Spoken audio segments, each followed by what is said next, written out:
once more we interrupt your regularly scheduled program. What is sick? That's 1K Beaver, baby. I got that 1K Beaver. Oh shit, God. dude. So you got Beaver Nut extract here.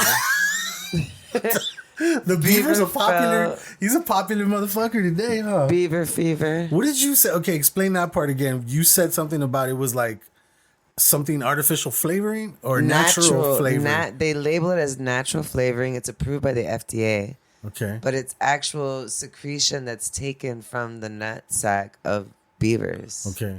But they obviously okay. Yeah, the I'm picture, glad you said it. the I'm glad you said it that way this Yes. time because earlier you said it came from Beaver Nut. You did say that.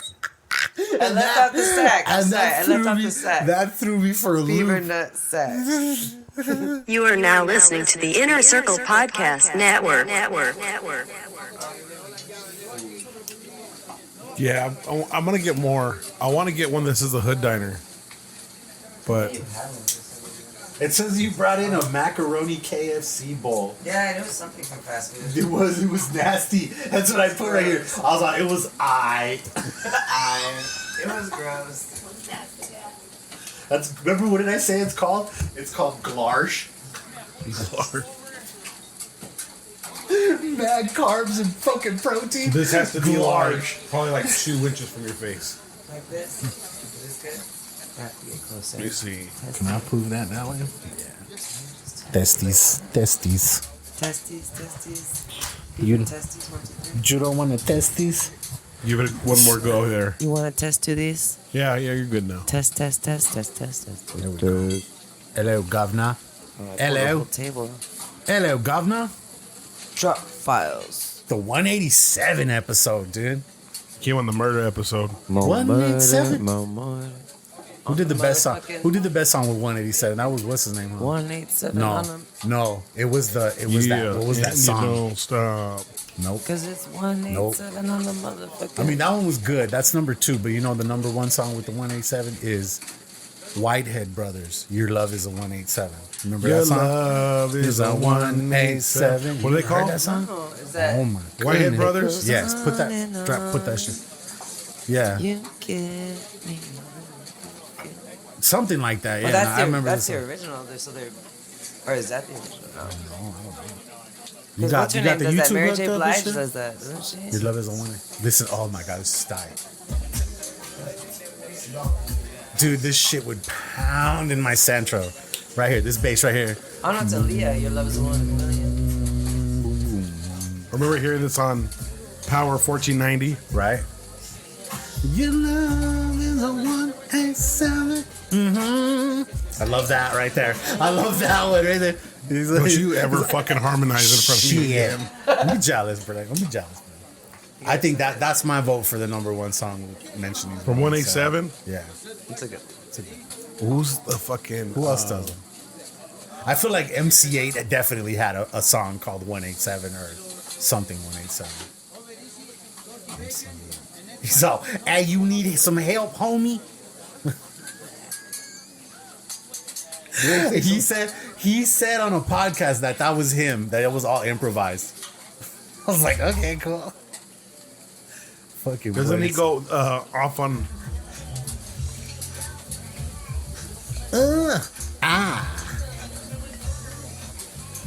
Doesn't he say about some 187 shit in this one? No. This is all about smoking. Okay. It's Mr. Grimm, right? Mr. Grimm and From Warren the G. Poetic Justice album. Indo smoke. Pass me the joint. You know, I don't really remember that movie. You know, that's the one with Remy, right? He was what? He worked the for white- UPS. He was the white dude, and then he fucking shot Tyra Banks. Poetic Justice? Oh no, that's not Poetic Justice. Poetic Justice. It No, was that Janet was Jackson. that was. Oh, but that song was from Poetic Justice. Yeah. Oh, okay. I thought you were talking about Higher Learning. My bad. I love I thought Higher you said Learning. Higher Learning. Higher I Learning's used to dope. watch that movie religiously growing Yeah. up. Yeah, I like that. Michael Rappaport. Remy. Yeah. Fucking guy. And he does shoot Tyra Banks. Fuck, dude. I love how you look.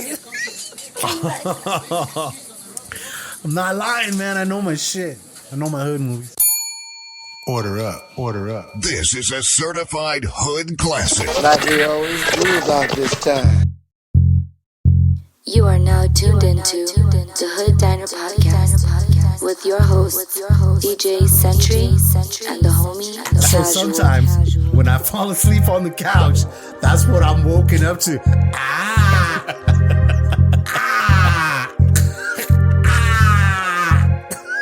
Just like, What's up, Century? yes, Century. Look into my eyes. From Jungle Book. Yeah. Yes, I think so. The trust. Hey, Moki. The Hood Diner. The Hood Diner. The Hood Diner.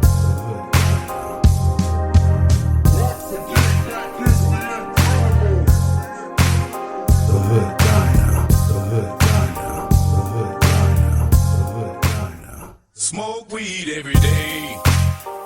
Yo, this is DJ Sentry, And I am the homie Casual. and you're listening to the Hood Diner Podcast, episode 187. We got a special guest in the building today. We sure do. We got Melina back in the building. Humblelianess. Welcome back. Thank you. Thank you for coming on. Hello. You Again. said 2 years? 2 years. Episode years. 149, which doesn't seem, it really doesn't seem like a long time ago. That just shows how much we've been slacking.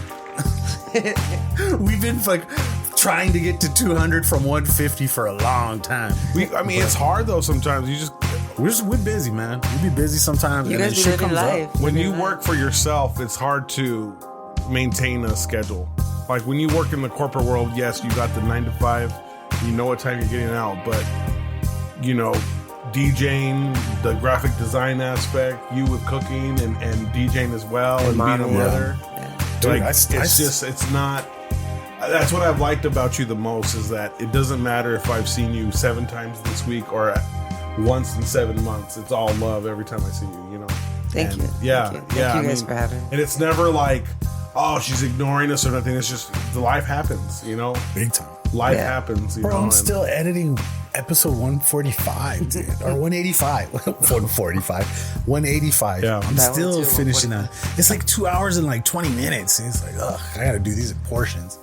You know what I mean? Yeah. But it is what it is. It's I so feel good like though. everyone has to be understanding of everyone. Like I feel like because we have technology and all Yeah. these different things, everyone expects answers right away or expects you to like get back in the moment of, but really we're all She's just, maxed. Oh, okay, that's fine. we're all just living our lives and, Yeah, it's and tough. doing the best that we can and also with all the shit going on in the world. Right? Sometimes it's like it's ADHD and kind Dude, of life is life can be emotionally draining. It is. You know? Like it is It's a roller real coaster. shit. Josh makes fun of me. He's like, bro, you didn't do shit today. I'm like, yeah, because I fucking DJ'd 3 days in a row. I had to be a fucking dad. And my kid goes back to her mom on Monday mornings. I Early came home. mornings. I got to take her to school at 6:30 in the morning to Marana. So it's like my weekend goes by so fucking fast. And then I'm, got the embroidery company. So it's just, yeah. On one, I And don't now a even. dog? I got a dog now. So I Damn, mean, there's times where I'll just drive in the car with no music playing.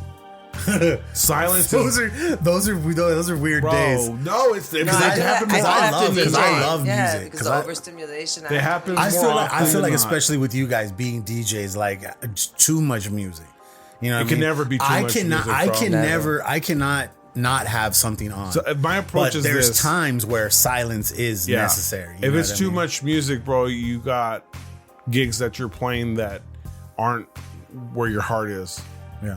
And it's hard being in a corporate situation because I feel like Highwire is like a corporate, even though they only have the one club. I feel like they're a very corporate style where they want, I don't want to say a cookie cutter playlist, but a very safe playlist, Yeah. because they came down with restrictions of what I can play now. And it kind of sucks, bro, because you feel handcuffed. Okay. You feel like you're walking on What eggshells. exactly- Well, What you're ex- the what did they creative. tell You should you? be able to have the freedom Well- to create how you see fit. When they start putting restrictions on you, I feel like it cuts into your creativity, 100%. and you're not giving as much as you can. 100%, 'cause And you're you're like walking on eggshells. Yeah, you're trusted to create the vibe, and how are you going to create the vibe if they're telling you can't play this, you can't play that, or play less of this? Like in the moment Yeah. of that you're thinking of music, you don't want to have that voice in the back of your head. You want to be able to create freely. Like an artist, you wouldn't tell an artist, don't use these colors. I mean, I guess you could do it.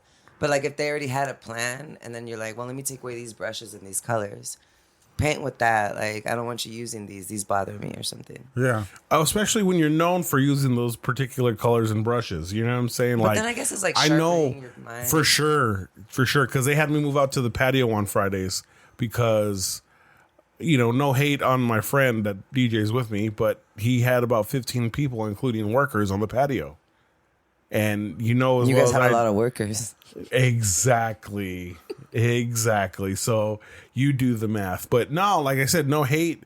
But I took over for about 2 months now, and it's night and day. Like the party's on the patio on now. It came on a Friday. It was pretty packed. Yeah. So, but it goes to the high volume aspect where it's like when I'm not doing anything, when I'm not working, I'm not doing anything. I'm like couch potato, watching Netflix or something, Well, they say that's the only way your body can regenerate is if you're actually laying down. Yeah. Resting. My friend told me that recently. You have to have your legs up even. Okay.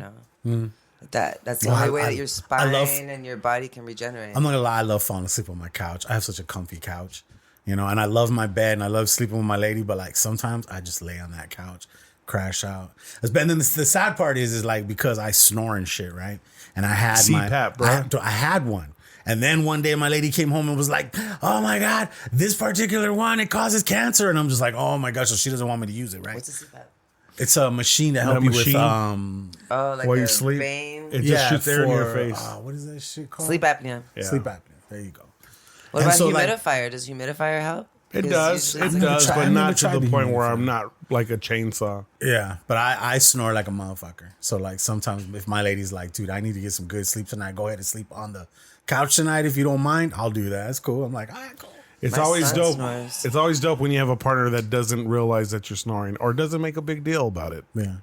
Honestly, it's like we went mad years where she just kind of dealt with it, and then one time she was just like, look, dude, you're getting older, the fucking chainsaw's getting louder. It's getting loud. You know what I mean? Like, hey. And I understand, and it's up to me. I do need to find like a new machine, like a better machine.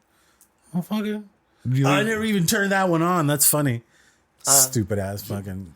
I feel like if I fall asleep before the snoring starts, I could stay asleep. But if the snoring starts before I fall asleep, then I'm just like tossing and turning. Yeah, that's why my son snores. I feel bad for my lady having to put up with my shit like that too. But shout out to her. I don't have a problem falling asleep at all.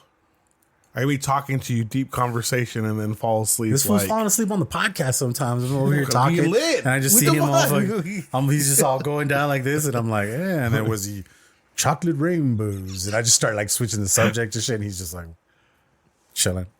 I'm like, all right, it's time to wrap it up, guys. We're at this motherfucker. Long purposely. Well, No. you go to sleep late and then you do the shop. Yeah, I'm all over the place. You've been doing that for years. No, you gotta rest. I'm the same way because like I have certain clients that want me to be there butt ass early, and then I have to clean the shop. So sometimes I'm up late doing different shit. It's weird. You know what I'm gonna have a hard time with is when the show's over, when there's no more back to back gigs, and quote unquote regular life, civilian life happens. I'm kind of scared for that. Bro, you're gonna be a good fucking wedding DJ. I know. I'm not saying that I'll stop. You know what I'm saying? I'm not saying that I'll stop. And but I told him, I was like, I'll be the photographer at the wedding. We'll book ourselves together. Yeah, we'll do that shit. But I'm just so used to that fucking nightlife. The pop. When you throw a song on and you get that reaction from the crowd, like, and they start singing the song louder than the speakers are playing the music, it's a different feeling. Like, it's hard to explain it if you've never been behind DJ decks before, Like, it's just even if you have, but you've never moved people like that, because that's like a very special pocket to fall into to be able to move 100%. Like yeah. The call and response is a big thing. It's true. A DJ can make or break some shit, man. My poor cousin, she got married. The husband hired his fucking gym coach. His gym coach. High school gym coach to do his wedding.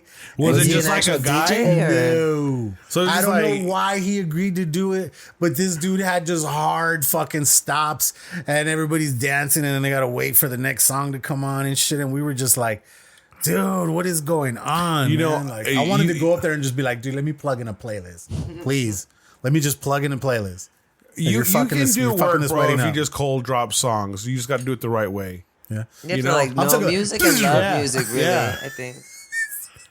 Like, not everything has to be a blend, Before you know? I started DJing, I used to call myself Selector Empress because I felt like I was more of a selector. Like, I would pick music and I was more like in tune with like picking music. I didn't know how to beat match. What did you say it was? Selective Empress? Selector Empress. You know, well, for people that don't know. Shoot your names. I like it. I like the crazy. For people who don't know, a DJ is usually the MC in Jamaica. And the selector is the DJ. The actual DJ. So that's what people don't realize. That's where that culture comes from. They select the music. Selector. Yeah. Okay. I like that. That's pretty tight. I always want to go to a I dance like learning hall club. fucking history shit like that. I love that. I love learning shit, man. I'm saying, Pobrecito, I feel bad for him. He has to hear me talk about so much useless death row knowledge that I love to consume. Because now that Suge has a podcast, that he's been throwing shit out, you know what I mean? So there's all these different people coming in and saying, no, Suge's lying about this, Suge's lying about that. So it's like so much behind the scenes from The Death Row soap is shit. all thick. I always come each week with something and he's just like, oh my God. And it's funny because one day I put it in the notes. I put Kaz has more useless death row knowledge and Century is bored to death. Because I put the word bored to death, it got taken off of Instagram. Dude, Instagram. Oh wow. my God. Like moving into news and shit. You Like do bored to D space dude, ass. you have to fucking walk on eggshells on Instagram now. And like I'm gonna tell you, this is what happened. Okay. Right now, one of my clients is they're a weed company, right? It's called Cannon Connections. And they bring like big brands to Arizona because they grow good shit. So like right now, their first client is Future. You know, Future is the rapper Future. Mm-hmm. His brand is called Evil. And it's love backwards, right? Yeah. So it's called Evil by Future. It's in Vegas and a couple other states, and it just came here. And fucking, so I started doing their social media and shit. I did their website, everything, right? And we had this Earl Cup up in Phoenix, and all you had to do, there was 4 stations to come get faded, and all you had to do was like our Facebook page, right? And in 1 weekend, we got it up to like 1,800 people. And then the following weekend, right, I came back from Vegas, and on a Saturday night at like midnight, I got a thing that says your thing has been deactivated or it's been shut down. And so I go and it's like, would you like to appeal this? And I'm like, yeah, I want to appeal it. 2 minutes later, it's like, yeah, we've decided your shit goes against our standards and like, fucking, we're going to shut you down, right? And I'm like, and sometimes people lose their page because of shit like and that. I hate it because I get it. I get it that it's because it's a fucking substance that they consider to be illegal. But they're not being fair with the shit. I'm like, you see like dudes like Burner and Wiz Khalifa and these fools smoking joints like daily. And no, they don't get taken down, right? Mm-hmm. Today, I saw Burner posted some shit that his shit got taken down. I was like, damn, they went after him, right? But this fool had the nerve. This is what he said, okay? Look, he talked about like being a fucking celebrity and shit. Where them chippies at? Who's Burner? Burner is the owner of Cookies. Where them like chippies the brand at? Cookies and the weed strain cookies. Yeah. He's a rapper. I mean, he's not the guy. I don't really like his music that much, but I think it's because he's the owner of Cookies. Like a lot of motherfuckers give him play, but he does like a lot of songs with like a lot of like today's motherfuckers. Like he did some songs with like Larry June. He's got an album with Alchemist now, and fucking who does he do other shit with too? Just anybody who smokes weed. Currency, Wiz, Be Real. Cypress Hill, all them dudes and shit like that, right? But he posted this shit today, dude. I was laughing, and he had the nerve to be like, yo, you know, you guys need to have more respect for like the celebrities on your shit. And then the people went in on him, dude. It was funny. But watch, what did it say? Where is he from? He's from San Francisco. He's from San Francisco and shit. He was mad because they took down a video of Conway rapping a freestyle on Hot 92, right? And he was like, how is this violating and shit? I'm like, well, it's probably something he said, right? Because Conway be fucking talk about some murder and shit, whatever, right? But he said, Meta really needs to start looking into their unfair attacks on people of status and understand how bad it truly hurts all my business. Because he wrote that, people of status, he fucking, like, they went in on him in the fucking comments, bro. It's kind of funny. Like they're just roasting his ass right now. Where's it at right now? 650 comments. But no, the thing is, like that was sad, dude. Like we worked so hard to get all those likes up, and I was doing my best to not show the actual weed. Like I can show the jars, I can show the sticks, and even the sticks got flagged, dude. Yo, that dispensary you went to, it was pretty sick, huh? It was tight, and that's They had a bunch of clear jars where you could have a little window. It had like a has a magnifying glass in the window. Yeah, a lot of them do that. Get on the trichomes and all that. You really, yeah, it's nice. You see me? I was talking to her. I was like, "You guys gonna get that Future shit, the Evo shit?" He was like, "No, I never heard of it." I mean, you gotta check it out, dude. I'm gonna tell my homie to come pull up and talk to you guys and shit. The dude that I know, he does the sales, so that's where he's at right now. He's trying to get it into all the dispensaries. As of right now, you can only get it here in town at Nature Med, up there on Ina. Oh, okay. Yeah, they have it there, and they only have they have the jars, the eighths, and the little sticks. Which is the nicest ones I've been in was Botanica. What are the sticks? Oh, those. Okay. I was all thinking weed stems. You can hit it if you want to hit it. Every day. You can hit it if you want to hit it. Dude. Have you been in Botanica? Right by your house? You asked me that last week. I don't think so. Oh, no? Bro. Oh, with the little bee on the bag? Botanica, I think they're... It's right there like off a of that. Orange Grove? Yeah. They're like fancy. Yeah. Like little boutique box bag type shit, yeah. Have your battery died? Yeah, and I think it died because I forgot to turn the fucking video off. So hopefully it saved it. Well, I'm pretty sure it saved it. You don't have a... Oh, yeah. Do you have a card reader on the side of that thing? I do. Try it real quick. Let's just make sure. I just want to make sure that file's on there. You gotta do it all over again? The whip? No, I'm pretty sure it's on. I'm sure it is. I think I just forgot to press stop, and I'm sure before it stops recording, the battery gets low. It's probably like, all right, bro, I got to turn this off because you're about to lose this shit. Click, and then it fucking turns off. Shit, so I'm pretty sure. Hopefully. Just go look for the last file. It should be like a long one. It's probably going to be like 10, 12 gigs big and shit. I'd be mad, dude, because then that's what happened last time. We had to film on the phones and shit. You said it'd be the last one? Probably. It is. I'm down. How do you guys feel about snakes? Are you talking about like real snakes or serpents and shit? Snake. I'm sorry, I fucking hate snakes. Domesticated snake? Yeah, a domesticated snake, okay, but like snakes out in the open, like diamondbacks and shit, I'm scared. Well, if you're gonna do some kinky shit like Britney Spears. Those are cool. Yeah, those are cool. You know what I'm saying? Those are huge. You were ready for that one. No, those are big. It doesn't show video on here, bro. Shit. It's the JPEG and the RAW. You lying, dude. You fucking lying. I'm saying. Go back. Go. Let me see the Private? file. Let me see the file. Yes. Sony. What are the other options? M4 root. There you go. Go to that one. Clip. General. Clip. Clip.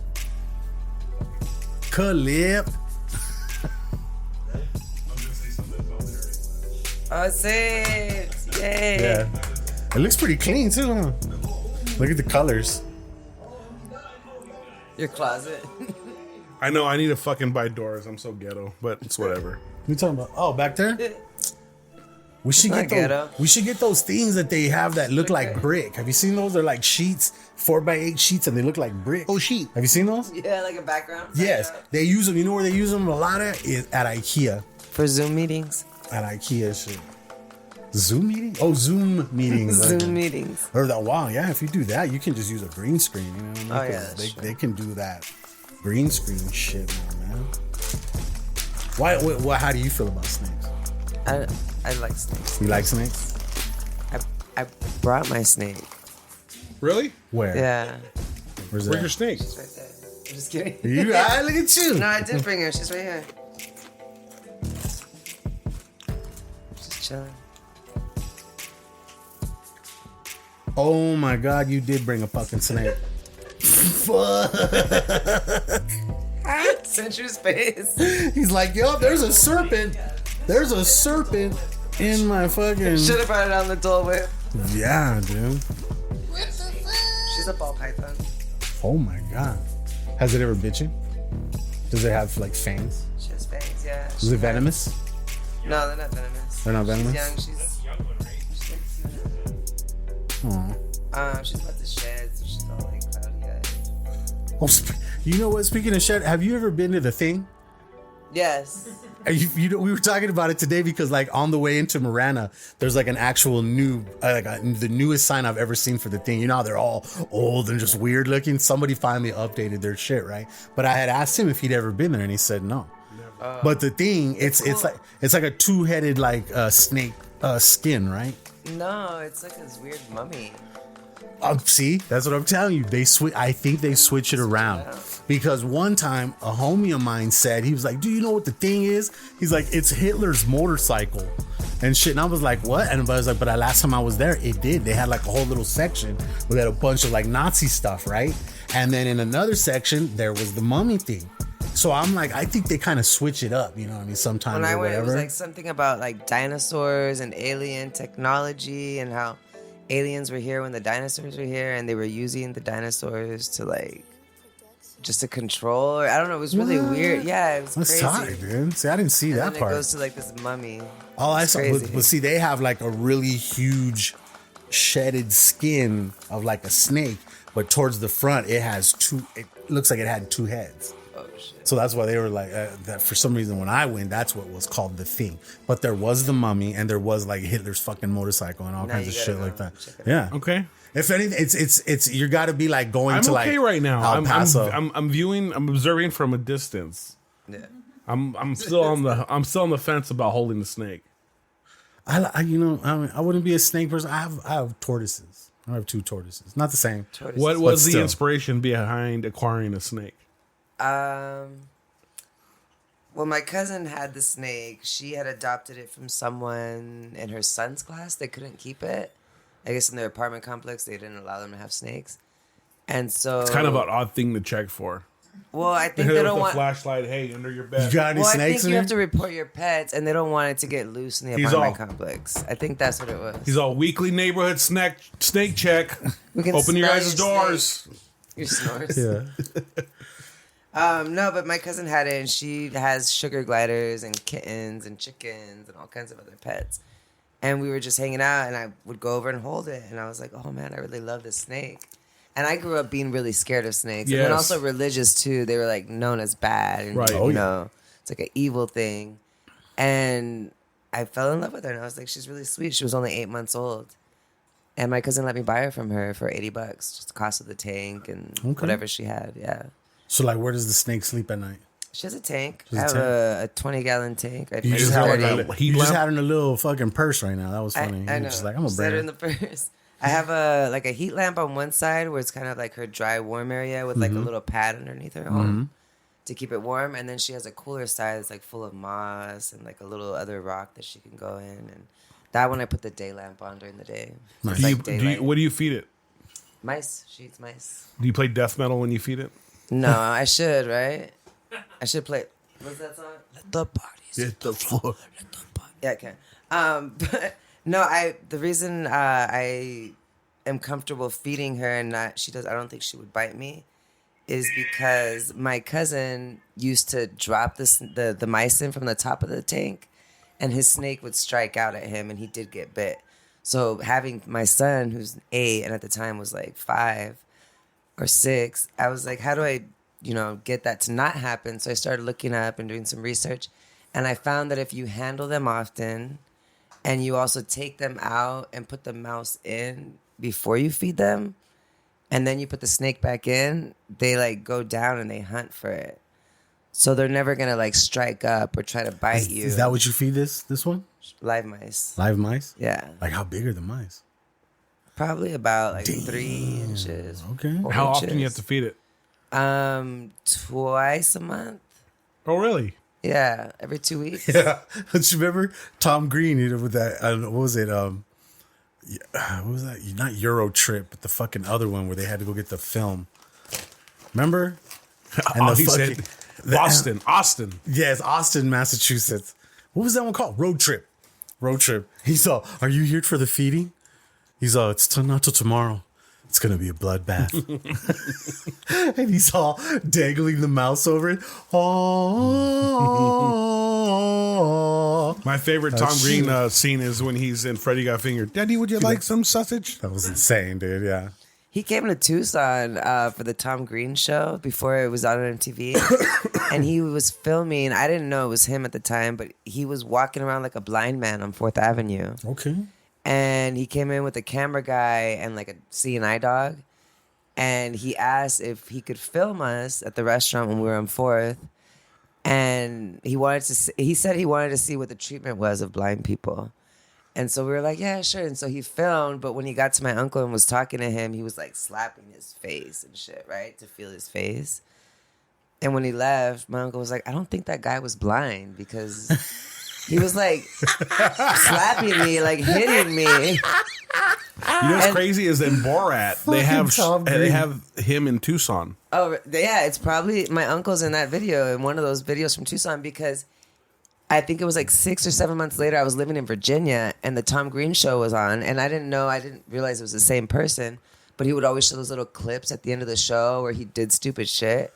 And my uncle's in one of those clips. That's I hilarious. saw it in the middle of the night. I was like, oh shit, that's fucking wild. Dude, that's hilarious. He does a lot of lives on Instagram. Have you guys seen his lives? A little strange. Fuck yeah. It's like grocery shopping, doing a live. He was really like scared during the COVID outbreak. He got one of those overlander vans, and he would just drive and just be in wilderness and record his shows and his podcast, and he would just be away from people. Tom Green? Yeah. No shit, huh? Yeah. I didn't know that. He was on Joe Rogan's podcast. He was talking about it. What's your snake's name? Snaky. Are you serious? My son named her Snaky. I love it. Snaky.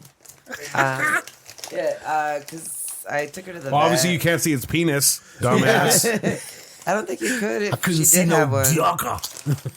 I forget how they told me at the vet why, but she checked her. My cousin told me she was a girl, but then when I took her to the vet, she said she was a girl. Dude. But I call her Quetzali, but she's really snaky. We didn't know that our turtles were boys. Like, Yeah, 'cause you can't tell until they're like 3 or until they're like 4. a couple years old, Yeah. right? And then now we found out they're both boys and shit because they both try to kind of hump each other, and they make the funniest noise, dude, when they're like on top of it. It's all, So sometimes when I fall asleep on the couch, that's what I'm woken up to.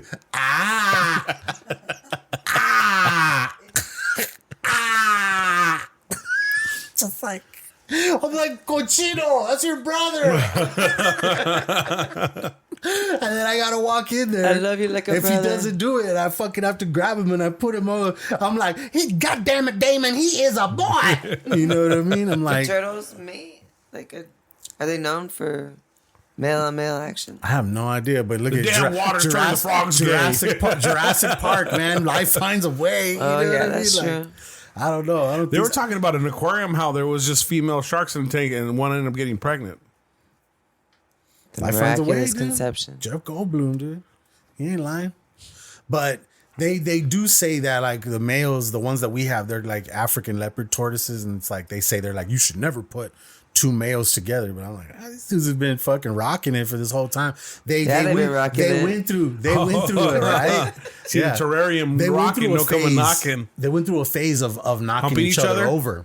Like fighting. Thing. So that's why, like, I had to wind up getting like a camera, right? Because I have the heat lamp, and if one of them fools knocks himself over underneath the heat lamp, and they can like dry out or it can like do something bad to him. So I've for years I've had an actual camera that watches like the turtles. You call your and neighbor shit. and you're like, can you turn Fred I'm over? like, hey, go help your brother turn over. I'm on my way. No, they sometimes they do. It's funny because sometimes I've seen it where he knocks him over and then he goes to the casita and just crashes out and just leaves him there. Probably it's like he stole my spot last night or some shit like that. So but then there's other times where I've seen him, like, they go and they try to help each other. Are you okay, bro? I'm sorry. I didn't mean to do that. It's shit's funny. It's weird. What are their names? It's weird. Doc and Marty. I love that. Yeah. And to the speaking of that future. is because you know how, like, at the Harkins they play like old school movies every Tuesday. Last night we went and saw Back to the Future, me and my lady and shit, because we just love them. It's just I love it. It's like our movie. Yeah. So our turtles are named Doc and Marty, and then my dog his name's Obi. Because we like Star Wars and shit. Yeah. So. But we spell it all wrong. It's OHBEE. Like that. It's like the official shit. Like how I spell it. How I spell official all wrong and shit like this right here. It's official. It's official. OB. He's the official puppy. But I had a friend who had a dog named DOG. That's hilarious. It's funny. Sometimes the irony is kind of funny. DOG. You know, what's his name? Dog. No, it was actually DOG. No, I get that. Yeah, I get that. But like, there's people that are out there that are like, what's his name? Cat. Yeah, I knew a boy. Dog was boy. Come here, boy. That is funny because that's what they call it, right? They're like, we knew a family that everybody called each other boy, and they all said it in a particular way that one would react to the way it was. Hey, boy. And then they would go. They and then knew they who they would, were. They knew which boy they were. Boy. yeah. And they would the next one's all, boy. Yeah, it's funny. 4 or 5 different boys. It's like the clicking noises. Boy. Boy. Boy. Boy. Rude boy. Blah, blah. All right. So what have you been up to in these 2 years that we haven't even seen you? Oh, I mean, I know you've seen you. I haven't seen you. What have you been up to since the last time you came on? Well, I remember the last time we talked about Boiler Room about to happen. Yeah. Feels like a blip and so long ago. That did happen. That happened? It went good? It was tight. super, super dope. It ended up getting rained and moved in. Like, it was supposed to be out in the patio, so it was going to be like a big thing. But then it got moved into the club at Congress because of the rain. And so a lot of our friends couldn't come in because it had to cut down the whole audience. But it did suck, but they built this really dope-ass like makeshift stage in the middle of the dance floor. So there was like DJ stuff on the top where we were, but then there was all the openers in the bottom middle part. So it felt like Boiler Room because everyone was like dancing around the middle stage. It was really, really dope. And it was super intimate and like foggy and hot and sweaty and dark. And we started it with a really beautiful poem. And yeah, we went into the set and it flowed. Everything was great. Everyone loved it. People still talk about it. Fucking crack it up with the fucking snakes over here, like on the mic and shit. So hey, trusting Hood Diners. What's up, Century? Yes, Century. Look into my eyes. Is that from Jungle Book? Yeah. Yes, I think so. The trust. Hey, Mowgli.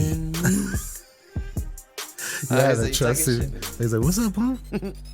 Yeah, fucking snakes. No, snakes they've always like fascinated me, but it's just the idea of them like killing you. They can't. This one can't kill you. It doesn't. First one have venom. Can you it? Fight with her. But can it? Though? When she gets bigger, she's gonna be like 6 feet. Yeah, so she could probably eat me at 6 feet. Watch her bite my face. So they'll like right? are they constrictors? Please don't let that happen. Yeah, she's a ball python. Yeah, I think she kills her mouse by constricting it. Okay, so the fucking snake is officially just hanging on to the microphone, guys. he's just making himself welcome. Yeah. That's crazy. Yeah, so Boiler Room. My family's restaurant moved. I don't know if you guys remember La Indita. Yeah. Did I talk about La Indita last time? Yeah. So we were on 4th Avenue and in between 4th and 5th Street for 38 years.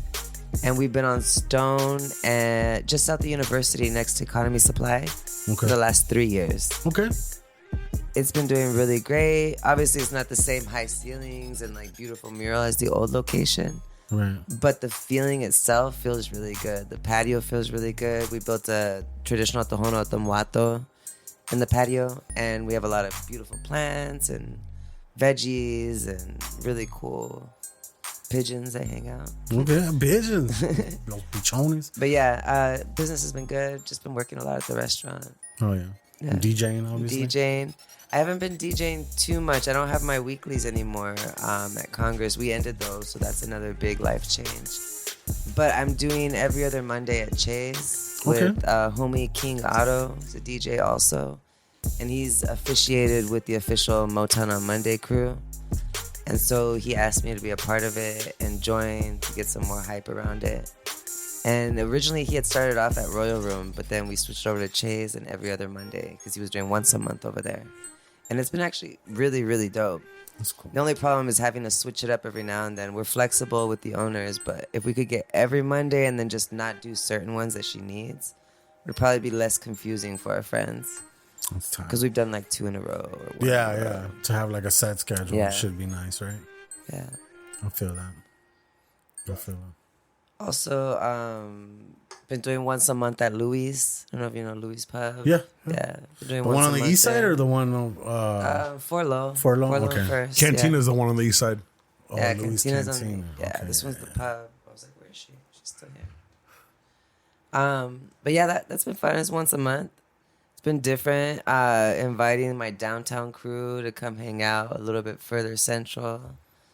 But everyone's had a good experience. It's been fun. The locals that I've talked to, like the regulars there, not the locals, but the regulars, I've really enjoyed it because it's like different than what they're used to. And I definitely go reggae heavy and like cumbia heavy and still throw in a bunch of the fun stuff. But yeah, I feel like it's a different vibe than most Louis nights, I think.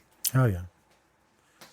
You know, circling back to you getting fucking told not to play certain things, was there anything particular that they said not to play anymore? Yeah, like that Belico shit, the fucking Peso Pluma stuff, like that and the fucking... I think there was one song I played was Juana La Cubana. You can't play Juana La Cubana? Mexican music, basically? He said, don't make this sound like a quinceañera. That sounds kind of racist. You should have put the Need more electrics. You should have put the electric slide on right after. Dun, dun, dun, dun, dun, dun, dun, dun, dun, dun. Well, first of all, I don't play line dances when I DJ the club. It's not a wedding. Yeah. There's no Or amount a of high money. school dance. There's no amount of money you can throw in front of me that I'm gonna play the Cupid Shuffle. That's funny.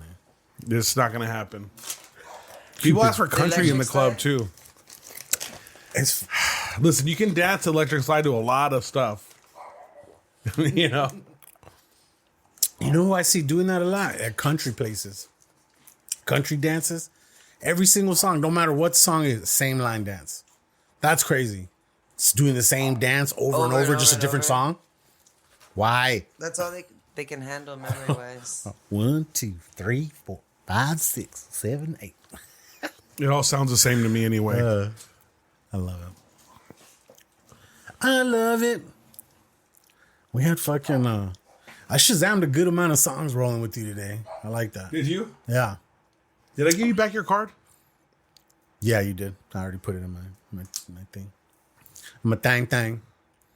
Let me see. Let's move into like music and shit. We are kind of touching a little bit of news, but what do we got? What do we got in music? What's that fool barking at? I don't got anything right now. Lauren.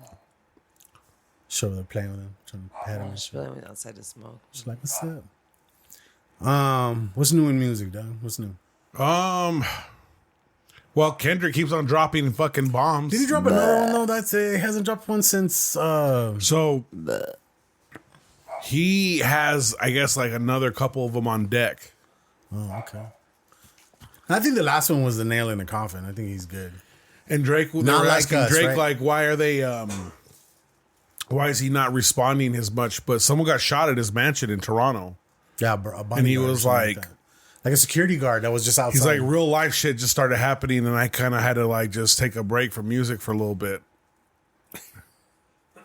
Or you just got your ass eat, you know, Yeah. lyrically. Because that dude fucking bodied him, man. Yeah, he did. Because you heard about his potential, like, courting of Millie Brown, right? The girl from Stranger Things. No, I haven't honestly been following any of So it. he was like, quote unquote, mentoring her. That Levin from Grooming? Stranger Things. Yeah. That's basically what it is. Right. Like, you have no reason hitting up someone who's 14, 15. And then Drake. somebody else that works for him is like known for some sort of pedo shit. Really? Yeah, so that's why he said that. He said, what did he say? It's in there. He literally says the word pedo. Like, he's like, oh, fuck, it's some shit. Not a fart. Ah, right? Pedo. A pedo, not a pedo. A pedo. A pedo. A pedo. Oh, yeah. Did you just roll a joint right now? Nah, cigarette. What is that? Tobacco. Oh, it's a cigarette? Okay. Yeah. Do you want to go outside and smoke? No, just rolling. We can say like right now in like maybe like 15 minutes, we'll take a little break. We'll go outside and shit real quick. Okay. Smoke a little something real fast. I brought the one that I got to get my 40% off. Okay. Not the other little mini dip, whatever the hell little thing. That didn't even look It's good. like all filter. Yeah. It is. Exactly. It was. They do that just shit. charge you so much because it comes like in its own little glass tube, and They charge you for the tube. they charge you for the Seriously. tube. They charge you for the everything. That's why I told these fools, I'm like, went with the glass jars. I get it when you buy it, when you're trying to make it like the top shelf shit. You usually put them in glass jars, you know? It's true. Glass jars.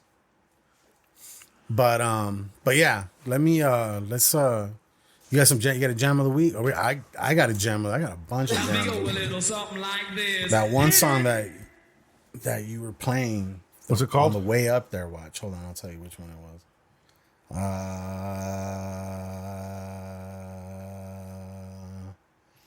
Is this what it was? This one right here. What's it called? August 10th.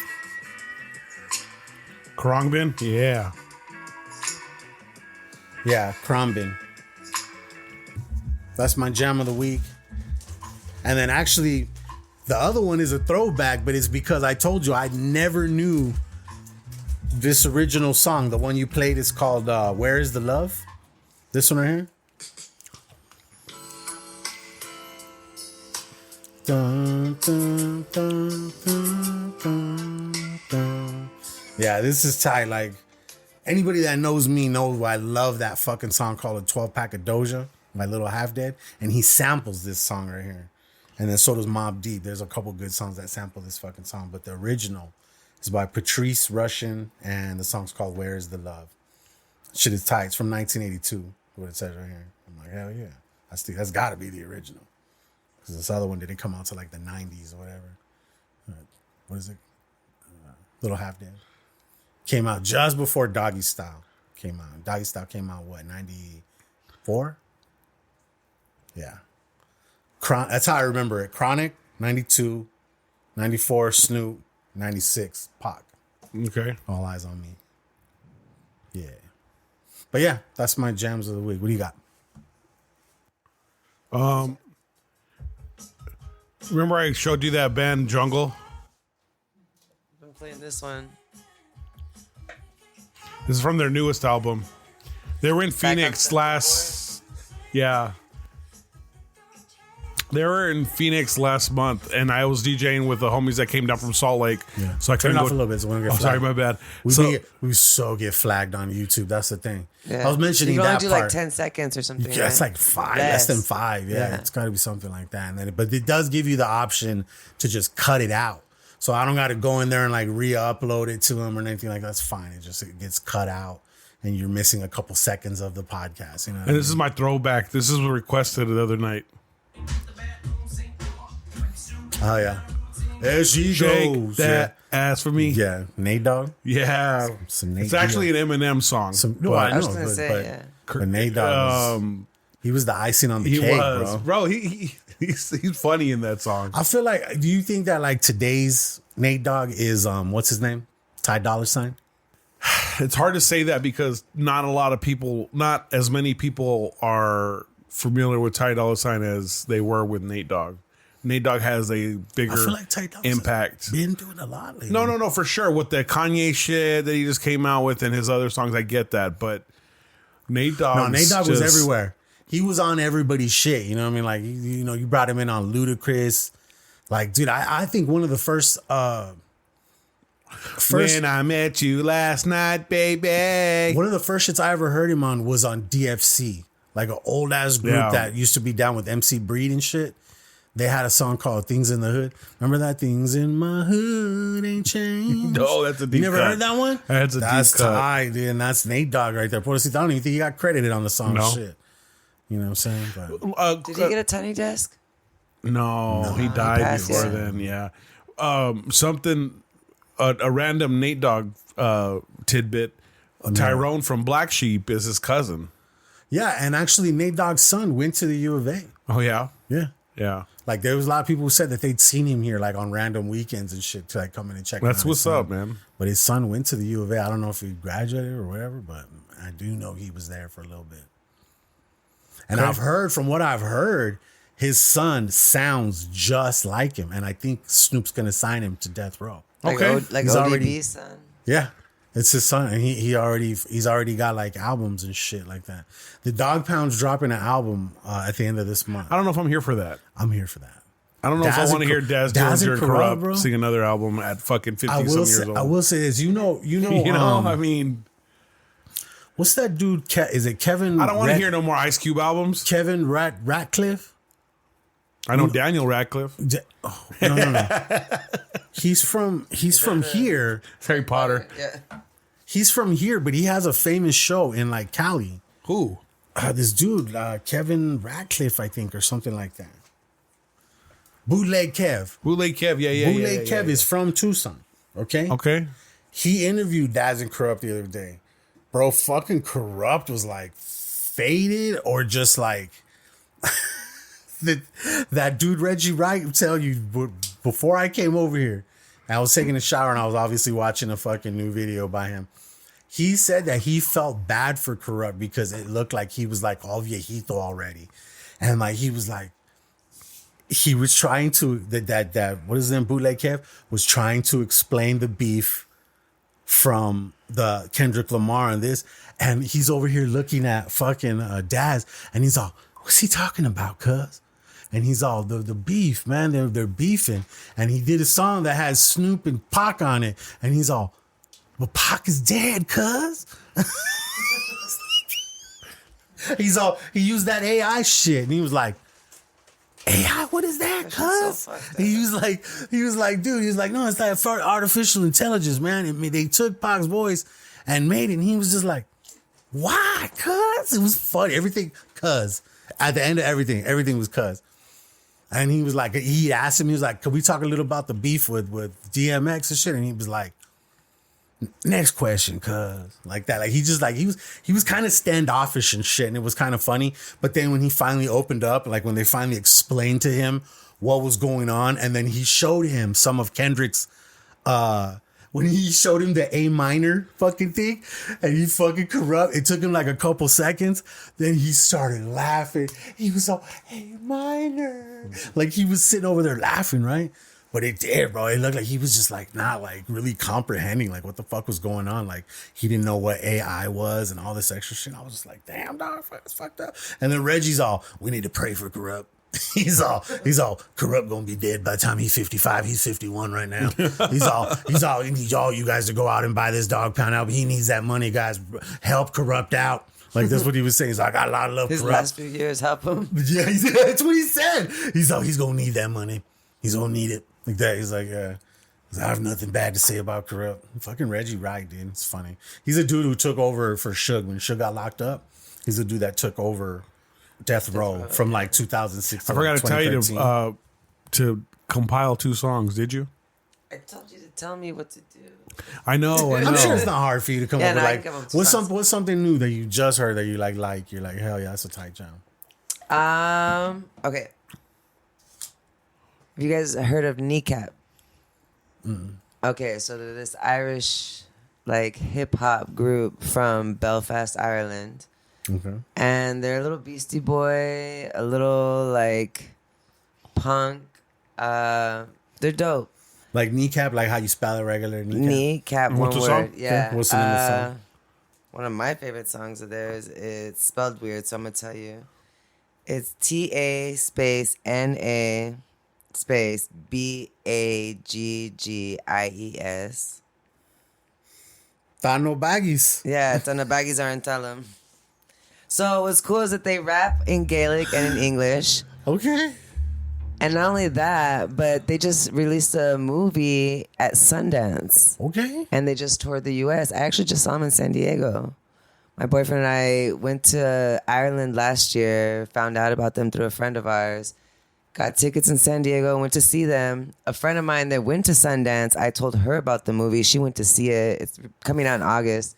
She said it was fucking amazing. So it was good? They got Michael Fassbender, who played Magneto in the X-Men movies. Okay. They got him to play one of the boys' dads.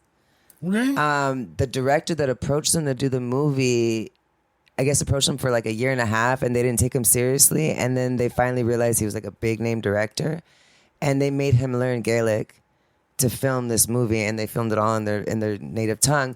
So it was the first ever Gaelic movie at Sundance. And right now they're touring. I forget the name of their Sundance where they're from in Ireland, but they're doing the tour there. Do you know the name of the movie? I actually don't know the name of the movie. Okay. But it's coming out in August. They're like super big. I got lucky. They've If you been were selling finding out. like mention me, I'd like to see like the trailer. And Yeah, shit. yeah. Like, There's see what it definitely a looks trailer. You could probably look up Kneecap movie trailer and find it. It's dope. It's really Type that good. up. This way we can just get the name.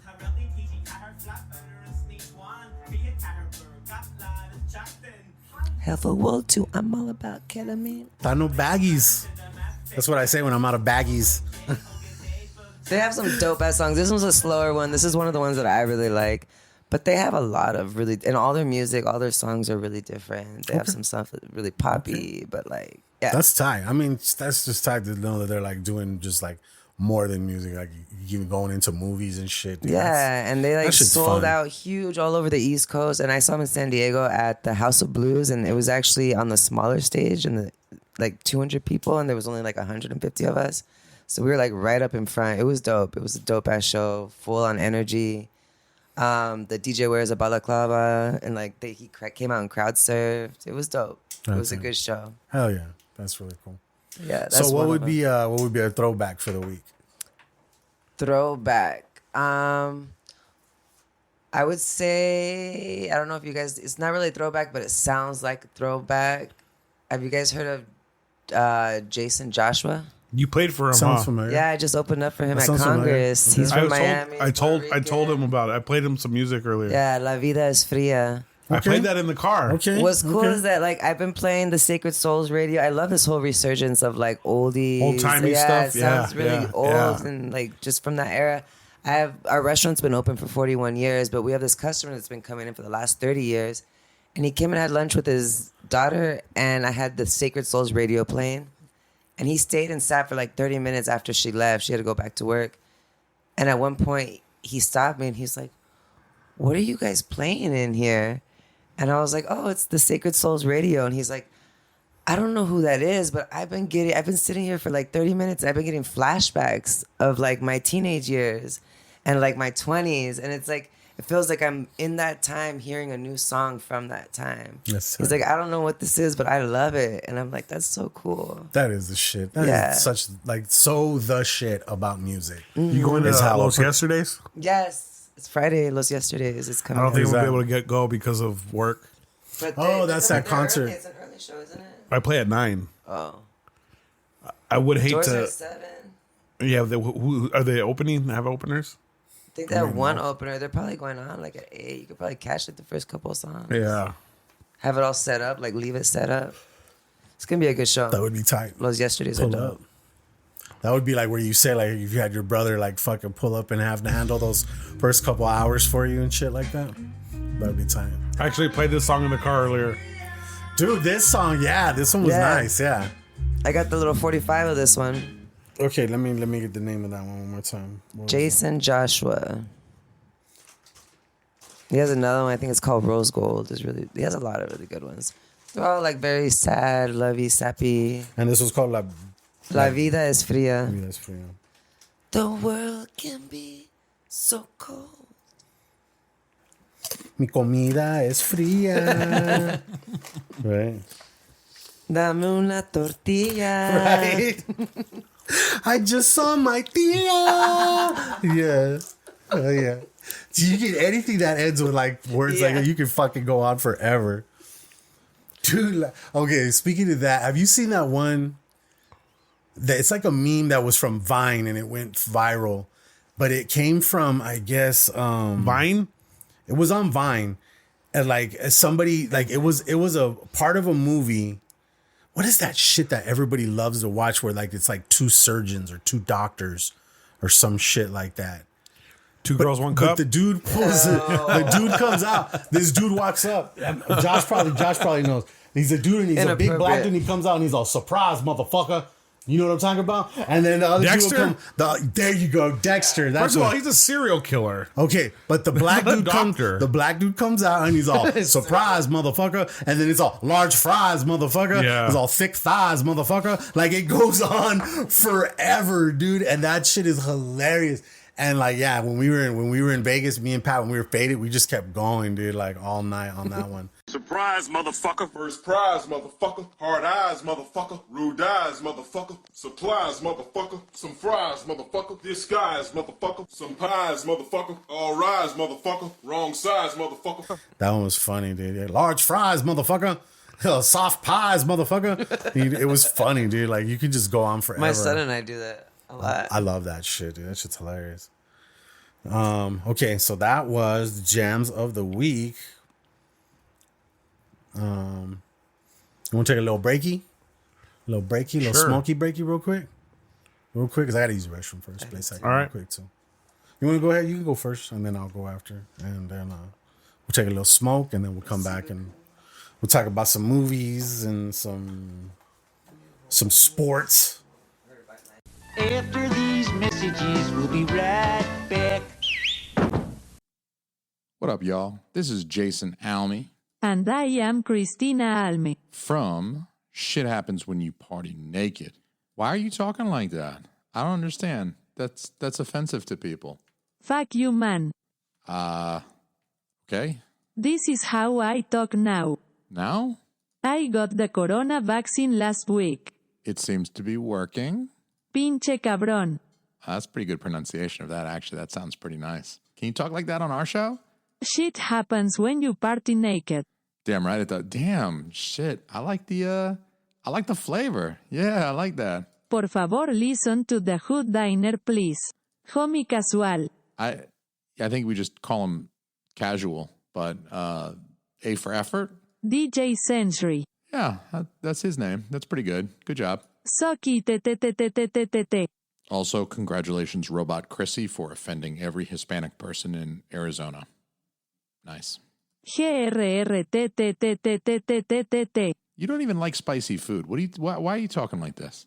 I eat ketchup. Ketchup is spicy. Oh, shit. Oh, my God. This is why our show got canceled. We still on Patreon, motherfucker. It sounds like you're on Patron, motherfucker. Anyway, please keep listening to The Hood Diner, only on the Inner Circle Podcast Network. Let's go get some sushi. Will you talk normal? I talk very, very normal AT Japanese restaurant. Oh, goddamn. All right, guys, I gotta go. I love you guys. Hood Diner for Of life. course, like I said, I added the light and then this little thing right here, but still, it's a nice little thing. I'm such a like a techie. My dad, it's his fault. He was always into like, whenever like the newest Walkman came out, he would fucking be up on that shit. You know what I mean? Well, dude, I remember when they started doing the big yellow ones that were waterproof, like you could put them in the pool and shit. Yellow one. I got that for Christmas. Have that clip. They have that clip on them that was kind of like this. Yeah, where it's like that gray clip that goes over it. Just like this. It was like, yeah, it was just like that. And you fucking would like. Yeah, that was like the 10-second that shit, shock right? proof. But then, like, right after that, maybe like a couple years later, they started making Walkmans like really thin, like this thin. And he had one that was so dope. And I remember I took it to school like an asshole for show and tell. I fucked something up in the mechanism that opens it up. So this little button that you would hit and it would just open up all smooth. Stopped working. So everything else worked, but you had to now like manually fucking go here. And my dad hated you had to do that. He was so mad at me, dude. He got it like in like Singapore. He went to visit my tío that was like out there stationed for a little while. Can replace that shit. No, it's like a fucking, you know, from over there, you know, like there's nothing you can even find in a store down here. It was a tight ass Walkman, dude. It was crazy. It was literally a thing, like only like just like almost like it was as big as what the cassette that came in the thing was. You know what I mean? You know the thickness of that, and then the cassette inside's a little bit thinner. It was like that, just a little bit thicker than that, but it was tiny. It was tight. The silver. But yeah, and then whatever else came out, if it was like when speakers or headphones started going wireless and shit like that, like everything started going Bluetooth and like get a new camera, and then the next you have your camera, and the next thing you know, 4 months later they drop a newer version of it, so you have buyer's remorse and shit like that. I did that with my drone. I bought my drone. And then 3 months later, not even 3, like 2 months later, they dropped the next version. And I was like, son of a bitch. Yeah. Is there any way to check for that? You know, there's usually rumors that like when shit's going to come out, it usually don't come out until at least like a month before it actually comes out. They start leaving the breadcrumbs and shit, you know what I mean? Somebody will leak something simple. Like, oh shit, there's a new fucking patent for this and blah, blah, blah. And it's crazy, you know. Tech world. I want to go to one of those things. What do they call it? Like I think it's called CES in Vegas, and they have like it's like all the newest technology and shit. Let me give you guys a little thought that I had the other day, and I'm pretty sure there's probably something like this already. But I just seen the other day. There's like a little box that's like this big, and it's a drone, okay, and it flies up, and it does two things. It'll take some pictures and just follow you and do video, right? But this is what I thought. Was tight. Because sometimes my lady, she takes my dog for a walk and it's like late. And I've seen fucking coyotes in my neighborhood, you know, multiple times, right? And I told this fool, I follow this Instagram called Nature is Metal. And one day they put a fucked up video of a poor little dog getting fucked up by coyotes, right? Dog on a leash or just like a dog? No, just a poor little dog that was cruising the neighborhood, just lost, right?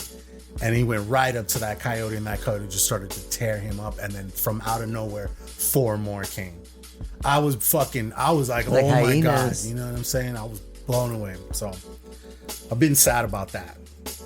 But I was thinking it's like a little drone, right? And like you can, if you're walking your dog, it goes up and it has like a light that like shines around you, like while you're walking. So like, I mean, people can see you, but it like probably scare off like coyotes and javelinas or whatever the fuck, right? But there's also got a camera on it so it can catch if something going, you know, if somebody tries to fuck with you while you're walking your dog and shit, you know what I mean? There's video proof, right? Like the fucking thing can have like an emergency thing on it and shit like that. Like something you could like just take it outside. Just take it outside real quick and it just kind of follows you around. It's just a little eye in the sky for you to make sure everything's cool. You know what I mean? It knows how to dodge trees and go around light posts and shit like that. And like, have you seen those crazy self-driving cars in Phoenix? Oh, they're dude, they're everywhere in Vegas. They're everywhere in Vegas. Huevos. I don't know. Huevos? Are they huevos? Yeah, that's what they're called. Waymos. Yes. Yeah, huevos. Yeah. Huevos. Yeah, that's what they're called. They're everywhere. You know, they had a lot of them in San Francisco too. Seen them up there a lot. We left a show. We went to go to Walter Warehouse in Phoenix. If you guys haven't been, highly recommended. Dope ass space. But when we were outside, after everyone was like leaving, you could tell some people were fucked up off mushrooms or whatever drug they did or drunk. People were leaving and like walking through the streets. These Waymos were like flying by. And we were just standing there smoking a cigarette, talking, like saying bye to our friends. One way and then back the other way, and I'm like, damn, how have they not hit anyone yet? Like, I guess they could stop on the second. What if there's a car coming behind them? Just slam into them, or like, I don't know. They're wild. I feel that.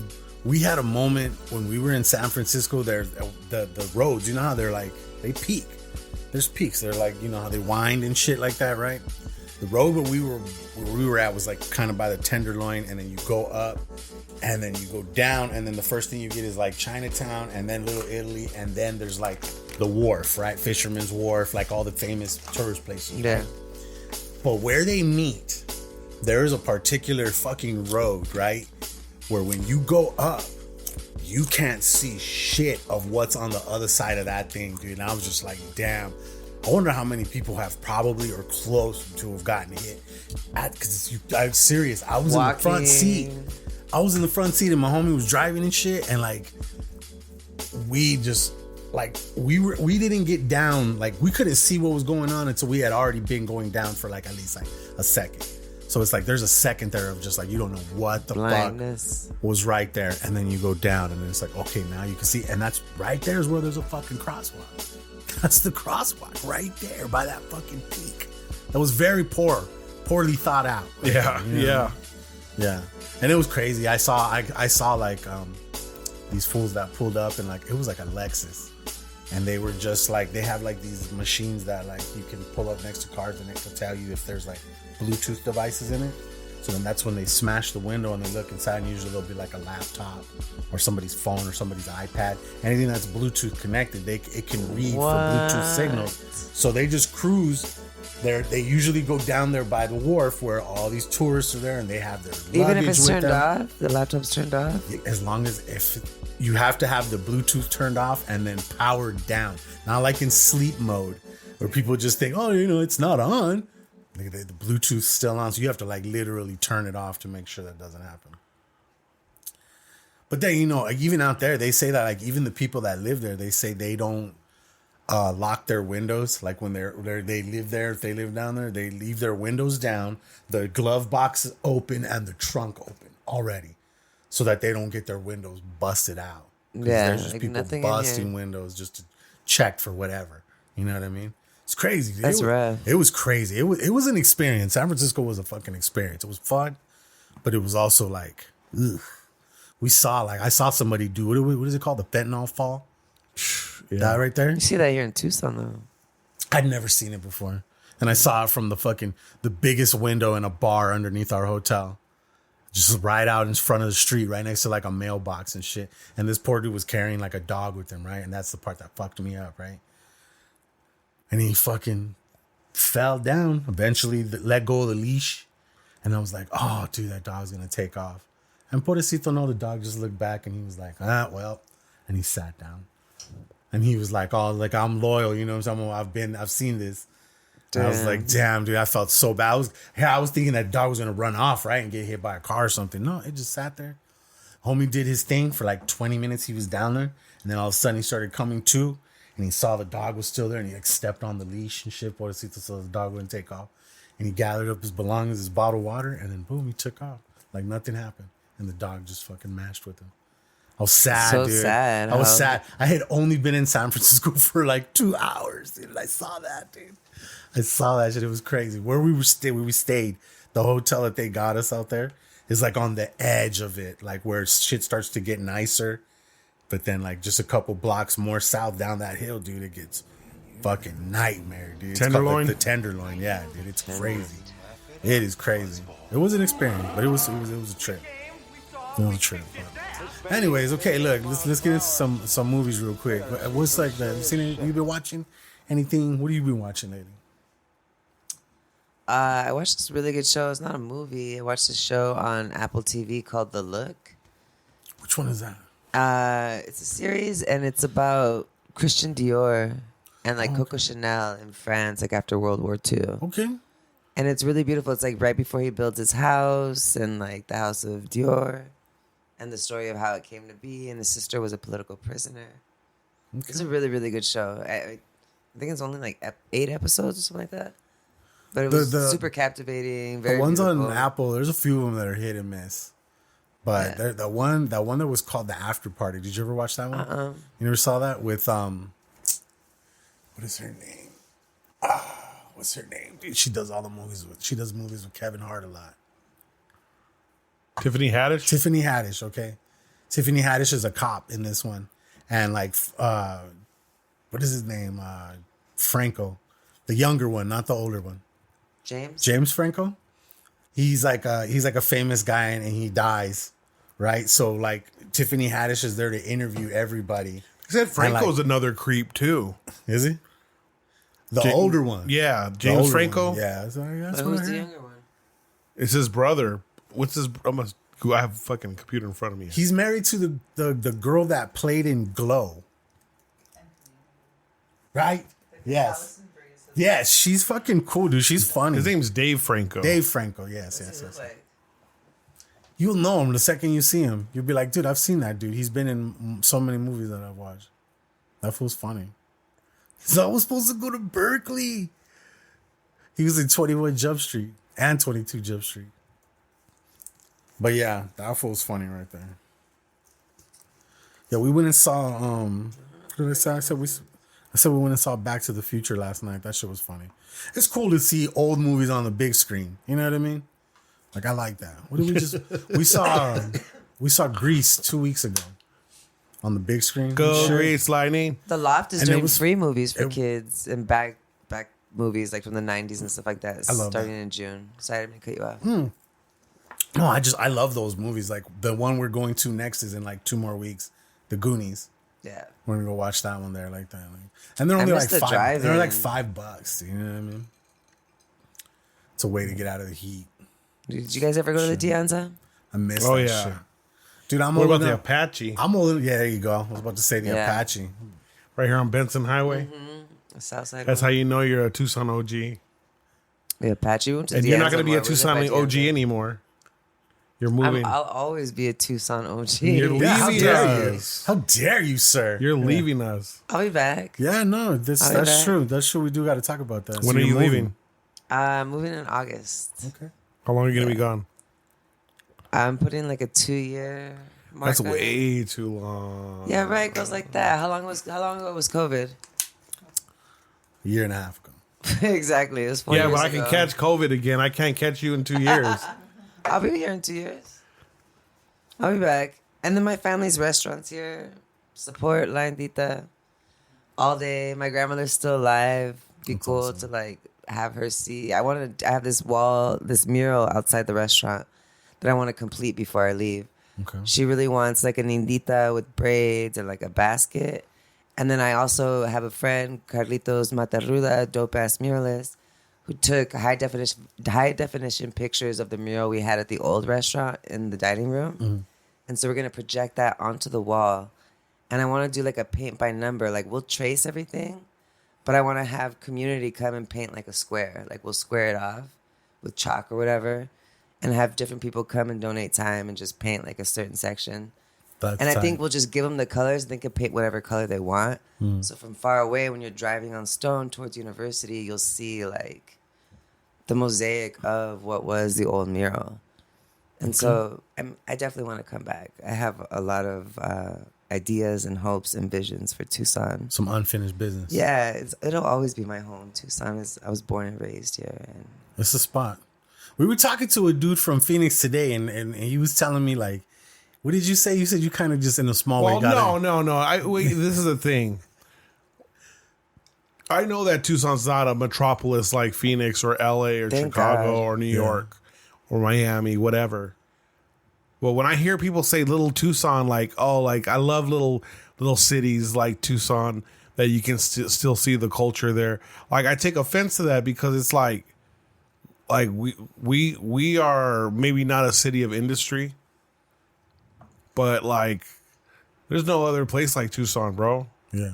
Like I've been all around the country and like there's cool places. I don't think it was meant in an offensive way. No, but I'm just saying though, like I take it that way because you feel like they're being condescending. Condescending in a sense. Yeah. Yeah, but if they're mentioning culture at the same time, it's like they're appreciating. That's how I understood it. But that's what how I'm scared about, because it's changing so much, is I remember going to Austin like 5-6 years ago. Maybe it was more because of COVID. You can't really tell, but I think maybe 8 years ago. It must have been. I didn't have Thai yet. It was 9 years ago. Oh my God. But I remember going to Austin, and everyone, when I told them I was from Tucson, they're like, "Oh, that's what Austin used to be like. Austin used to be like Tucson." Small town, like everyone hanging out, like just the vibe of 4th Avenue and downtown, even though downtown used to be really bad.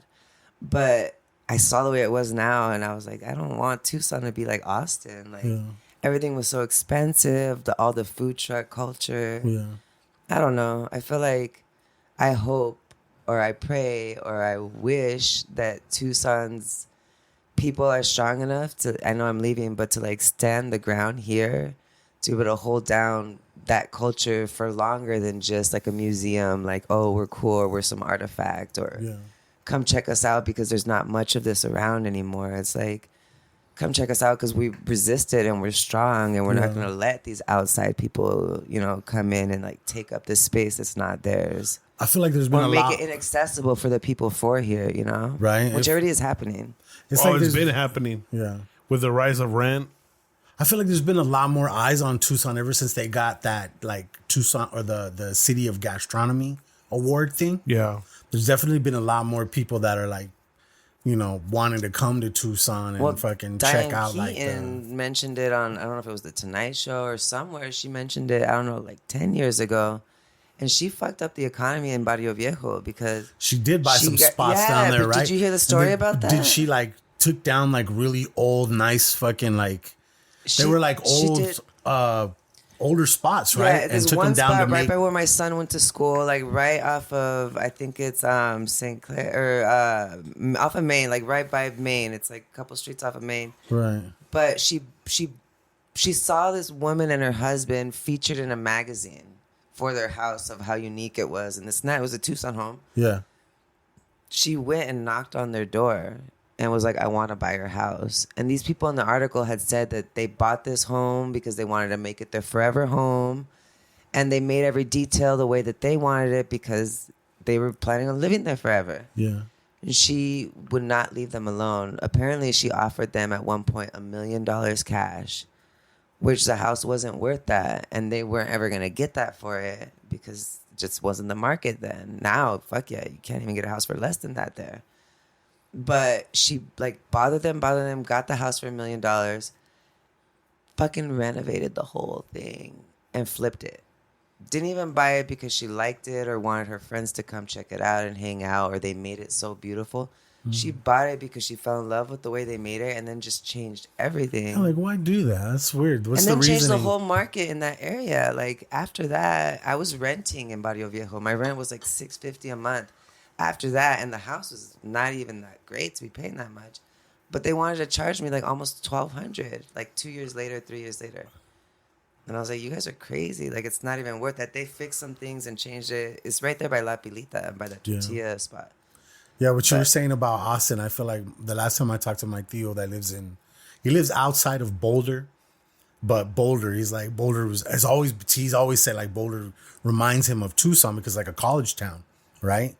But it's like grown a lot, kind of like here too. There's a lot of fucking. Well, the weed industry was booming over there too. Yes, you know, but it just grew. Like he said, it's been growing out there. And what happens is they give tax breaks, bro. Like what Austin is like now. Also, they give you crazy tax breaks to go develop areas over there that are not developed. It's crazy how many people moved there after fucking what's his name, Joe Rogan moved there. Austin? Like all kinds of people from Hollywood left Hollywood. Well, bro, it got crazy in California. You couldn't even you couldn't even get in your car and drive down the street and that during COVID in California. Like, I mean, at least here they didn't enforce any of the rules.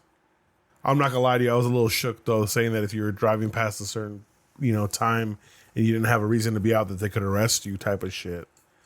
We would go smoke blunts and walk down the street downtown on Congress. And just like walk around and look at everything. We're like, this is fucking wild. Zombie apocalypse shit. Super apocalyptic.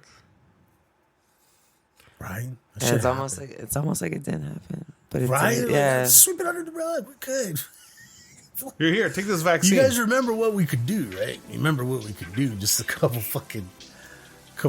news articles and this. It just happened overnight too, man. Yeah. And then all the people that were trying to come out and tell you it wasn't what it was, and they were getting fucking blackballed and fucking people came up missing and shit, dude. Like, shit got real, dude. Shit got so real. They got suicided. I really think the last card they have to play, dude, is like one. They're gonna find. I mean, I think they said that they're finally gonna like. What did they did? They did decriminalize it, right? What? They just decriminalized weed like last week. It's no longer a Schedule 1. It's Schedule 3 now. So it's not. So apparently, there's a lot of people's appeals, and people are gonna be getting let out of fucking prison and shit like that. Like, it's no longer up there with fucking crack and fucking heroin and shit. You know what I mean? Yeah. That is crazy, man. That is crazy. That is like, yeah, we fucked up, guys. We knew. We heard you guys were telling us. Beaches hippies, they had it right, but we didn't want to listen. It was money. It was a money grab. Dude. It was all about the money. They knew they could do so much with hemp and the fucking paper industry, the wood industry, they were all fucking. I'm all just going off of what was that movie we were just talking about? It fucking Pineapple Express. Have you seen Pineapple Express? Such a good movie. But we were talking about it for some reason. It came up earlier. Oh, Eddie Grant, Electric Avenue. The rock down to Electric Avenue. Yeah, it's a good song. He's literally got like a motorcycle in there, huh? It's all.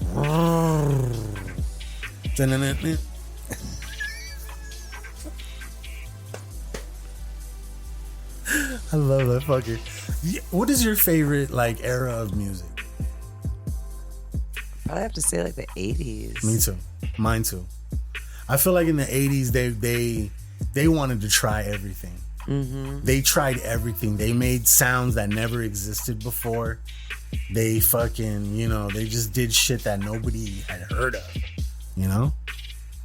That shit, dude. I went to a Cure concert not too long ago in Phoenix. And like, I went to the same one. Yeah, we talked. I was trying to like wave the light. I'm like, I can't see you. Yeah, there was so much shit going on. But they played for 3 hours and like super energetic, enthusiastic, all original members. What I tell people about the tour Cure every night doing that. Yeah, what I tell people about the Cure show though is like, if you're not a Cure fan, it's probably not for you because of the length of the concert. Like you're there for 3 hours, like she said, of the concert. For me, I grew up listening to that, so it was perfect. But some people would be like, well, it's like emo music. Well, you just don't get it, bro. You just don't get it, I feel like I went knowing that I know a lot of their songs, but it wasn't like, first on the way there, my friend Rachel and I went, and we got the most amazing thunderstorm light show and like sunset on the way there. Like all around us in the horizon was like crazy clouds and rain and lightning. And it was just so beautiful that when we got there to the show, and their whole light setup and everything they were doing and the emotion of the music felt like the ride up. Like it felt like that was the opening to the show. Tight. So that was like one part of it. The second part of it, I microdosed a little bit and she didn't, but I did. I was rolling. I was rolling. Yeah, I microdosed, but I didn't realize how many of their songs I knew but didn't know. Yeah. Right? Like when they were playing, it touched so many things inside of me that I was like, I was probably a kid and my aunts were playing this, or my mom was playing this, or it was on the radio, or like people were just feeling so much around this music that I felt all of that while I was listening to them. It was just, I started listening to a lot of songs that I didn't even know I loved. Yeah, that was me at the fucking George Strait concert. Like not too long ago, we went and saw George Strait, and I was like, damn, I know a lot of his shit. There's a lot of shit I've never heard. I'm like, what album was this on? What the fuck? But that fool's been around forever, man. What's the fuck? We had to go see him. I was like, dude, I'm down to go see him. My dad went through a country phase. It was funny. After he got divorced from my mom, he was single and shit like that. Like about year 2 after my mom, he started wearing Stetsons. He got himself like what do they say? It's like a 10 beaver hat. I've never heard that. I've heard a 10-gallon hat. Well, no, it's like how many beaver was it made out of? Like that was the thing. Like look that up real quick. Go to Stetson hats and put the word beaver and just see what the fuck comes up. I'm pretty. Is it like beaver? The skin or the fur? Or? Yeah, it's the fur, dude. Like the hat. It's weird. It's weird, but like. Do they trim it? Because don't beavers have like thick, long fur? I have no idea. I might be wrong as fuck right now. I'm high, but it might be something else. It might be a different animal, but there's an animal name, and that's like the names on it. It tells you. Shasta. The Stetson Shasta. Who's that one? Yeah. Beaver felt. Damn. Okay. Yeah. There you go. Beaver felt. Yeah. Go down. Go to the fucking like info and see if it says like how many beaver. What does it say? I can't see. That's 1K beaver, baby. I got that 1K beaver. Oh shit, my God. Dude. So you got Beaver Nut extract here. The beaver's he's a popular motherfucker today, huh? Beaver fever. What did you say? Okay, explain that part again. You said something about it was like something artificial flavoring or natural flavoring? They label it as natural flavoring. It's approved by the FDA. Okay. But it's actual secretion that's taken from the nut sack of beavers. Okay. But they obviously okay. Yeah, the I'm picture, glad you I'll show said you the it. I'm picture. glad you said it that way this Yes. time because earlier you said it came from Beaver Nutt. You did say that. I left out the sack. I'm sorry. I left out the sack. That threw me for a Beaver loop. nut sack. That was fucking hilarious. But yeah, see, that's what I'm saying. Like the fucking Stetson hats, dude. Yeah, so you went through a phase, right? Started listening to all kinds of shit. George Strait, Texas Tornadoes, Clint Black, fucking... What's the other dude? My favorite dude is Dwight Yoakam. You ever heard of Dwight Yoakam? You got your little ways. Yeah, dude. The Cadillac. What was the other one? Something Cadillac. That fool was dope. But what was your favorite band from the 80s? Favorite band from the 80s? Yeah. What was your favorite shit from the 80s? I like the Ramones or the Clash. I was huge with Michael Jackson when I was younger. Yeah. Not so much bands. I would say like Sade. Okay. Yeah. I was really into Gypsy Kings because of my mom. Bandoleo. That's been like our thing is to go see them. Yeah, my dad loves some Santana. Yeah. He Santana. said he saw them at the Pima County Fair one time, right? And that Carlos Santana took so much fucking acid that he couldn't sing, but he could play. So they didn't do any words. There was just Oye Como Va, but it was just the and then he's like he was probably hitting those. But yeah, that's what he said. He said that they said he says a demon spirit takes over him when he plays. He was so faded that he couldn't sing, but he could play. When he plays the guitar? Yeah. He says that So he sold his soul. Yeah. You believe in that? I do. I mean, I don't believe in it. I believe that it happens. Do you believe... Like there's a crossroads in Tennessee somewhere? Yeah. But do you think it's like the proverbial P. Diddy sucking the dick or getting fucked in the ass, or is it an actual pact with the devil? I think that in order to get to high places, like even the presidency, you have to do some pretty foul questionable... Yeah. Against your own moral values and standards. So it's not and then it starts to become something that you get used to. It's a skull and bones. Yeah. Right. But what I'm saying is that it's an actual act as opposed to selling your soul to an actual devil. I feel like you have to go through with the act as part of the signature. The ritual? Yeah. That's the signature doing... They say also like a lot of the men that dress up as women in movies and stuff like that, like that's part of it too. Right. Like, What's Illuminati shit? Yeah. White chicks. They're like, you ready for that next level? They just did it to John Cena. Yeah. And Ricky Stenicki. Oh, he was in the Barbie movie too. He came out as Britney Spears and Hit Me Baby One More Time. There's songs that he sings and they're all about masturbation. And he's John Cena? in the movie, Ricky Stenicki. I'm going to try and find the scene real quick because it's that funny. It was. Well, I don't know if I want that. It's like an Amazon movie for some reason. It went straight to Amazon, or they made it for Amazon. It's actually pretty funny because it's like about a dude, or it's these three guys, right? And they're homies, and something happened when they were kids that like they got in trouble, and then when the parents came and asked them, they were like, "Who did this?" And they're like, "It wasn't us. It was our friend Ricky Stenicki." Oh, I've seen that guy. Wait. He does covers, but they're all about masturbation. Alice Cooper. Oh my gosh. Rock Hard Rod.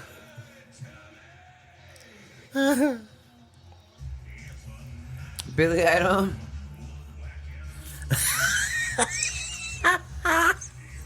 Is it really Billy? No, it's John Cena. Oh.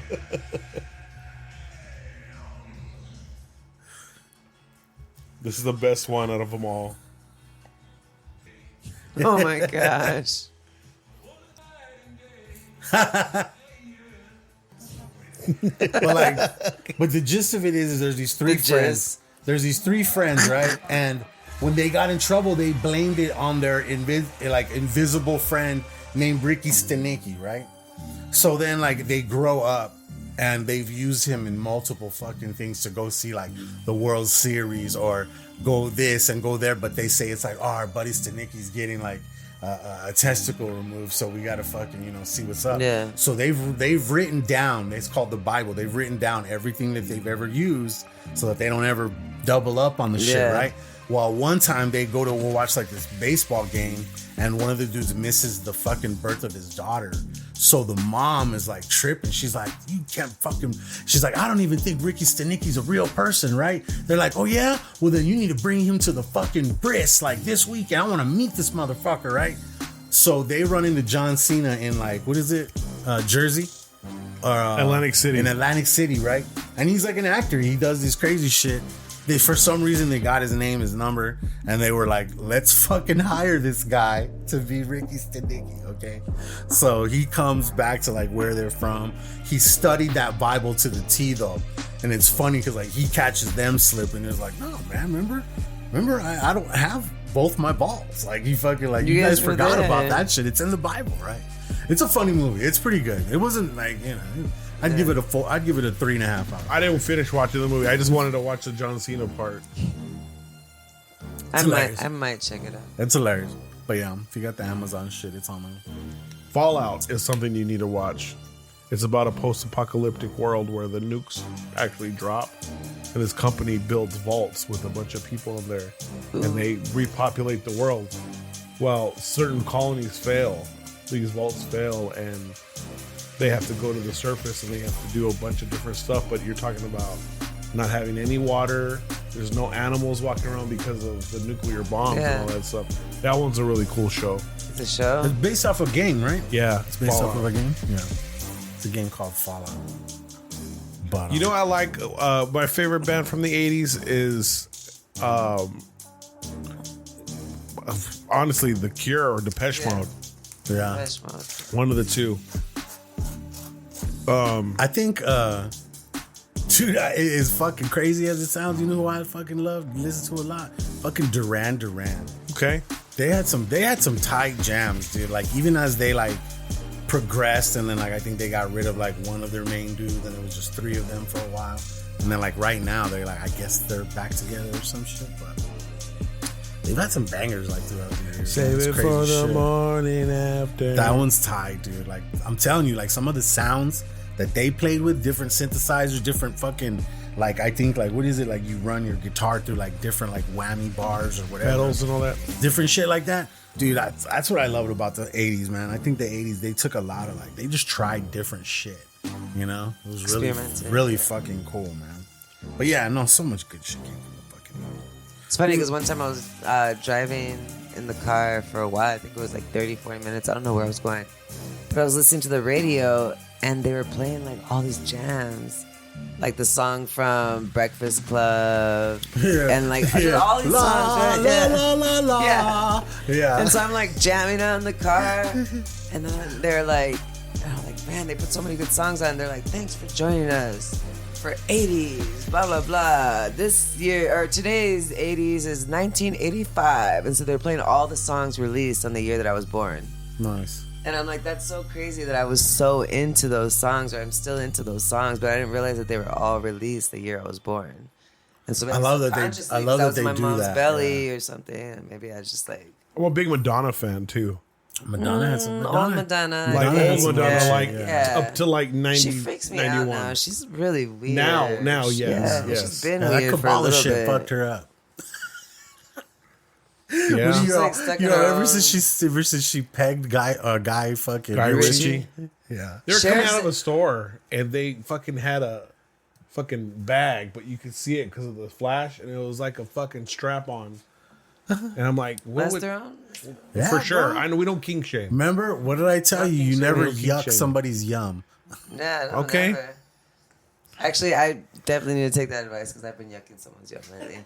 Don't yuck somebody's yum. But I will. But say, if it's gross, I will say if your soul is gross and if your attitude is gross, you can yuck. I think someone can yuck all you want because Cher said in an interview that it doesn't cost anything to be nice, and like she was referring to like Madonna just being a diva and a fucking bitch and just being rude for being who she is, you know. And she's like, There's no need to treat people poorly just because you are who you are.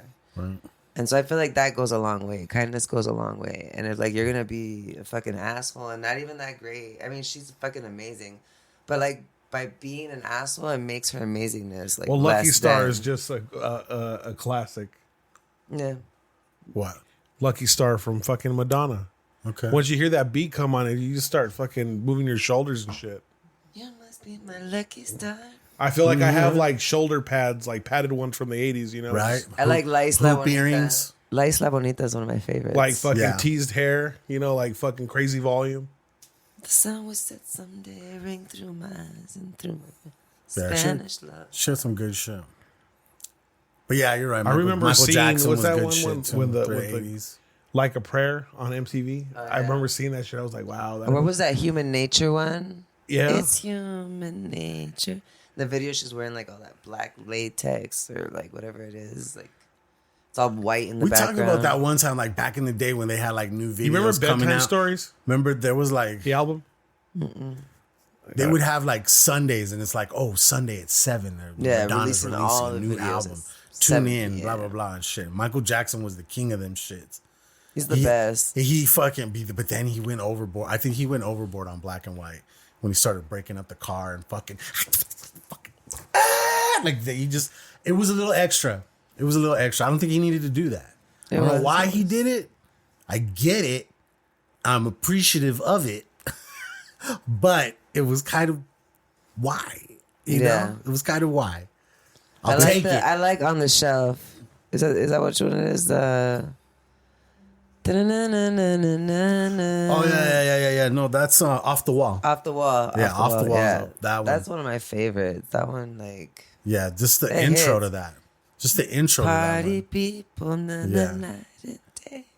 And then the other one that was on the album was what's that? Don't stop till you get enough. That one's tight too. Yeah. There's one, and then there's one other good one from that fucking album too that I love playing. I can't remember what it's called. Relax yourself. Don't press yourself. Don't repress yourself.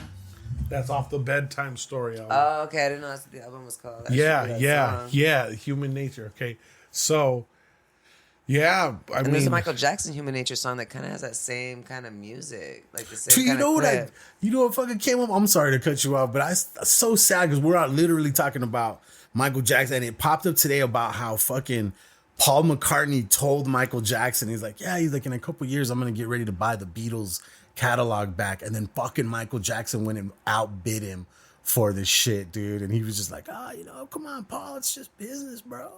But he owned all his fucking shit, dude. And like, he was trying, and then eventually like Michael Jackson was, you want to buy it back?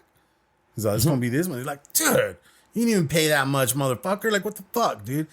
Off of a fucking conversation that they had when they did like 2 songs together, and they were good. The Girl Is Mine, and then another one called like Hey Hey Hey or some shit. They were dressed up like clowns. Was dope. Oh yeah, I remember the. They were dressed up like clowns. Yeah. Hey Hey Hey or some shit like that. I can't that was remember a it all. good one. That was a really good one, and fucking he said during the recording of that shit, he told him, he was like, I'm gonna be buying all the publishing back, and I can't wait to own my Beatles catalog, and he fucking went and jacked him, dude. Yes. Like as of right now, I've heard like the family like slowly, surely like selling different shit off. So a bunch of different conglomerates owned like pieces of Michael Jackson's and the Beatles and shit. Yeah. And then there was like Disney owns them all. Yeah. I wouldn't doubt it. Shit. Do you have to wash your hands like when you have a turtle after the snake? You should. Yeah. Definitely. Okay. Because like the turtles, you get the salmonella and all that. Yeah, you could definitely do that. Get that. You are not alone. I keep her tank pretty clean though, but yeah, you should always wash your hands after handling it. Dude, honestly, bro, one of the hardest beats that I've ever heard on a Michael Jackson song, and then fucking Tupac went and fucking did his shit to it. That one, Liberian Girl. That beat, dude, that little fucking like. Which one did Tupac do? It's like a little tropical ass fucking. This one right here.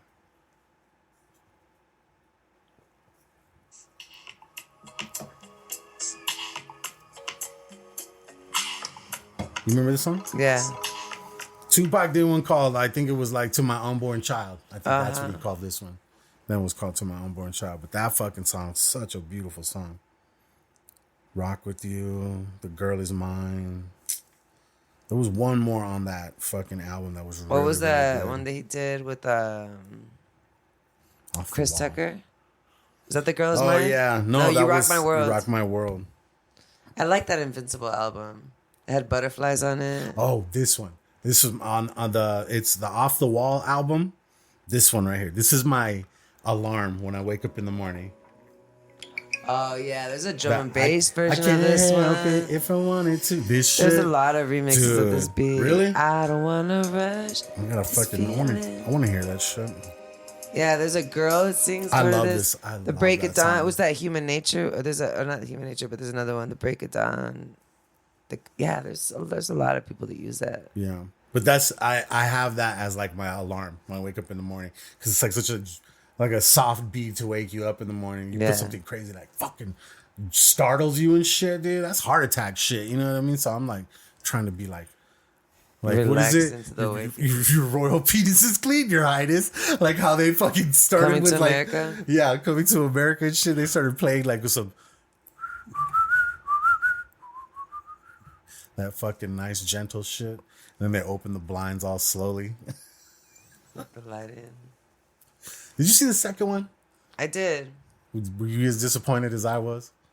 Yes and no. I'm a cinephile. I love movies. I thought it was silly and over the top, but I also really enjoyed it. Like, I watched the other ones so much as a child. Yeah. And so obviously you have high expectations. Yeah. But I also She's went your in queen with to no be. expectations. Like, knowing that I didn't want to be disappointed, I went in like just kind of accepting of everything that happened. And I think I enjoyed it better by doing that. I think the fucked up part about why I got sad by it was there was like a thing that Amazon had told them that they couldn't cuss like they did in the first one. Yeah. You know what I mean? What is Samuel L. Jackson? Anybody move, I'll blow your motherfucking head off. Like there was just a lot of cussing. Hey, Stoop, your rent's due, motherfucker. Like there was so many like classic fucking cussing shits going on in that one, and like that was what I remember reading it. I think that's where I fucked myself is because I remember reading it before I saw it. Yeah, it's all be prepared, like things to be prepared for when you watch this. I was like, dude, ain't that a bitch? But yeah, there's like literally no cussing in that movie like at all. They told them they weren't allowed to do it. That makes sense. A little fun fact: the Prince Akeem's house, where they are in that movie, it's Rick Ross's house. Oh wow! It's actually his house, like one of the houses he owns in Atlanta, I think. It's beautiful. They were like, "Yeah," he's like, "I got you. Like, I got the Prince Akeem fucking spot." For Yeah. you, you know? Did you guys ever see that Beastie Boy documentary on Apple? No, is it good? Is it good? Yeah, it's really good. It's on Rick Ross. Let's check that out. Definitely check it out. Fuck yeah. Apple, like I'm telling you, Apple gets some good shit, and then there's other just weird shit. Yeah, there's some weird shit on there. I really like Ted Lasso was a good one. Ted Lasso was like for like when it came out, it was like Perfect. something people needed. You know, Yeah. it was just like a breath of fresh air in such Feel a good. smoky time. Yeah. You know, it was really good. I liked it. I liked it a lot. There's a show called Home that's like 30-minute episodes, and they just talk to and show different people that build their own home or like make their home in a certain way in a different place and like see beauty in different things. And it's really cool. There's a really dope episode about the Astor Gates, I think, lives in Chicago, and he made like the first all-black museum, like history museum, like memorabilia. He has like the entire collection of, I think it's Vibe magazine and Ebony magazine. Oh no shit. And then he has like a whole area towards like racist art. He bought all of this like racist art just to get it off of the shelves and off the market, and like made a whole wing for it. But he built it out of like an old abandoned bank, like this bank in the ghetto that was gonna get condemned or like knocked down. He was like, I want to like preserve the history of this place and make it into something. And like just talking about earlier about not letting like outsiders come in and take that away from us. He was like, I want to be in my neighborhood and be able to go to a movie or get a coffee or like do this. So he built like a cinema house, and he built like a coffee exchange, and he built like all these really cool like does pottery and kilns and like really dope Yeah. shit. But every episode's like 30 minutes, and like I learned so much from it. That's tight. Really, really beautiful. That sounds a lot of like I was watching a documentary. They were talking about Nipsey and like how they were like, yeah, why didn't Nipsey have his store like over like where what is that called? Where all the like the clothing brands are and shit like that. The Magic Show? The street. Streetwear? Oh, Yeah. Fairfax. There you go. They were like, oh, you could have had it on Fairfax and this and that, but he wanted to have it in his own neighborhood, you know, like he wanted to put money into his hood and shit like that. So that shit was tight. But yeah, pobrecito, man, that fucking what a fucked up way to go, and then it be fucking televised and shit too. You know what I mean? Social media, like, it's good, but it's also very bad. So what are you gonna be doing out in Washington? I'm gonna be DJing. Well, the reason why I'm going out, my partner was gonna come move out here. Okay. He has a really dope job as a cook, as a chef at a music venue out there called Wolf Trap. Okay. And so they bring a lot of different artists. I think the Roots are coming this summer, Nas. Yeah, a bunch of really dope people. But he's in charge of like this other area that's more intimate. And so I might start working there and get a job and like doing some sort of like different DJ parties for people of our age, like make it more of like a loungy type situation. Bring different DJs like Jazzy Jeff or like people that, you know. You said Washington DC, right? DC, yeah. Okay. Because that's when we brought up the Ben's Chili shit. Okay. Yeah, Ben's Chili. I used to live out there, and so I have a lot of connections and friends. And I want to go back there. There was so much we didn't get to see. Well, like I said, we only made it to like 2 of those Smithsonians and shit. And I think there's like 5. Oh yeah, you can spend a whole day in like, one. There's like the history of like the what is it? There's so many different ones. The history of like the air or like planes. Yeah, the aeronautical one. Yeah, all that shit. All the fucking the shit from the moon landing. You think we went to the moon, or you think that was fake? I don't know. At this point, I don't think I wouldn't put anything past me. Like, if they told me tomorrow that it was fake, I'd be like, oh, that makes sense. Checks out. People crack me up because they're always like, okay, like fucking, there was a moon landing and shit like that, right? But the wind's all blowing in the flag. But there was already, how was there already a camera there? You know what I mean? Like, who's filming it? Who's filming that thing coming down and the first dude getting out? Did they let him out real quick to film and then they went back up and then came down? Maybe. Oh, bro. Threw him out the ship. Right? Open the door, let him out. Like, there's like a what is it? A theory that they were going to have Stanley Kubrick do it. They brought him in to do like the fake moon. There's actually a movie. It was like or a space show. race. There's right? like a show right now. Yeah, they wanted to be the one. first. Yes, they wanted to beat Russia there, so they were like, "Well, fuck it. At least we can lie about it and shit," you know. But I'm telling no one's you, gonna know. There's no internet yet. I think I really think the moon is. That's how the propaganda was spread, though, through newspapers and through radio shows, and people believed it.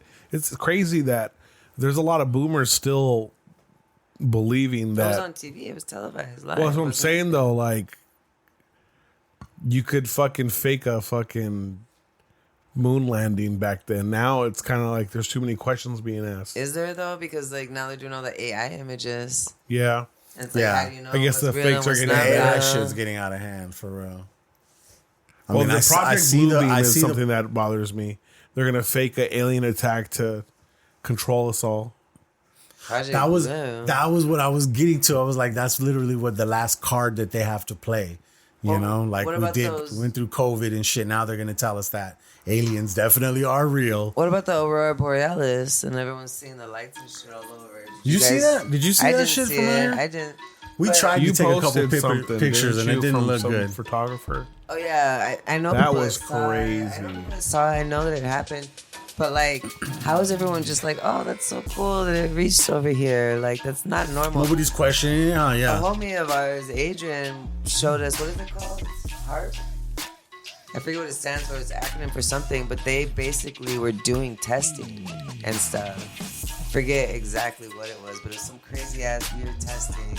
Are those the motherfuckers that can control the weather and shit like that? Like they can make storms and shit like that? Yeah. And so they were doing some weird shit the day before. And they claimed that they had nothing to do with it. And I was saying everyone all over the country in the world seeing the Aurora I think Borealis. what they were trying to do is, if you think about it, because what is it? that shit that happens, it can like disable all our fucking digital shit, right? Yes. It's like, what is that shit called again? A sun flare or some shit? Electromagnetic waves or something. That shit, dude. Like, they were probably testing some shit like that, dude. You know? I don't put it past them. She has a little widget on her phone that like measures the sun. What is it? Radiation? No, it's different than UV. It's just the solar. It's like the solar flare. It like measures the levels, and then day after the flare, and then it went to 9. Yeah, normally it's at 2, and it was at 7, and then 9. See? That's some crazy shit, man. They're doing weird shit, huh? From different angles, we're getting hit with different shit, man. There's all kinds of crazy flooding and fucking earthquakes in places that have never had earthquakes and shit. Watch, we're gonna get an earthquake. Did you guys see Dubai when they got that crazy flooded storm? Dubai got some yeah, they had like crazy like end of never the world happened before type storms. shit. Yeah, right? like fucking flooded, cars flying. Destroy their infrastructure or what? I mean, I think their buildings and everything's fine, but like all of the parking lots and all the cars and like people like floods. That is crazy. Never before has there been floods in that desert. But they think HARP was involved with that too. Don't put it past them. You put a couple coordinates wrong, you're flooding up the wrong area. No, I don't know. They shouldn't even have that power. No. Why are you messing with the weather like that? Right. Something's going down in fucking Antarctica, and the aliens are all in the ocean. Real shit. That's where they're at. The aliens are on the government. That's true. That's true. They're reptilians.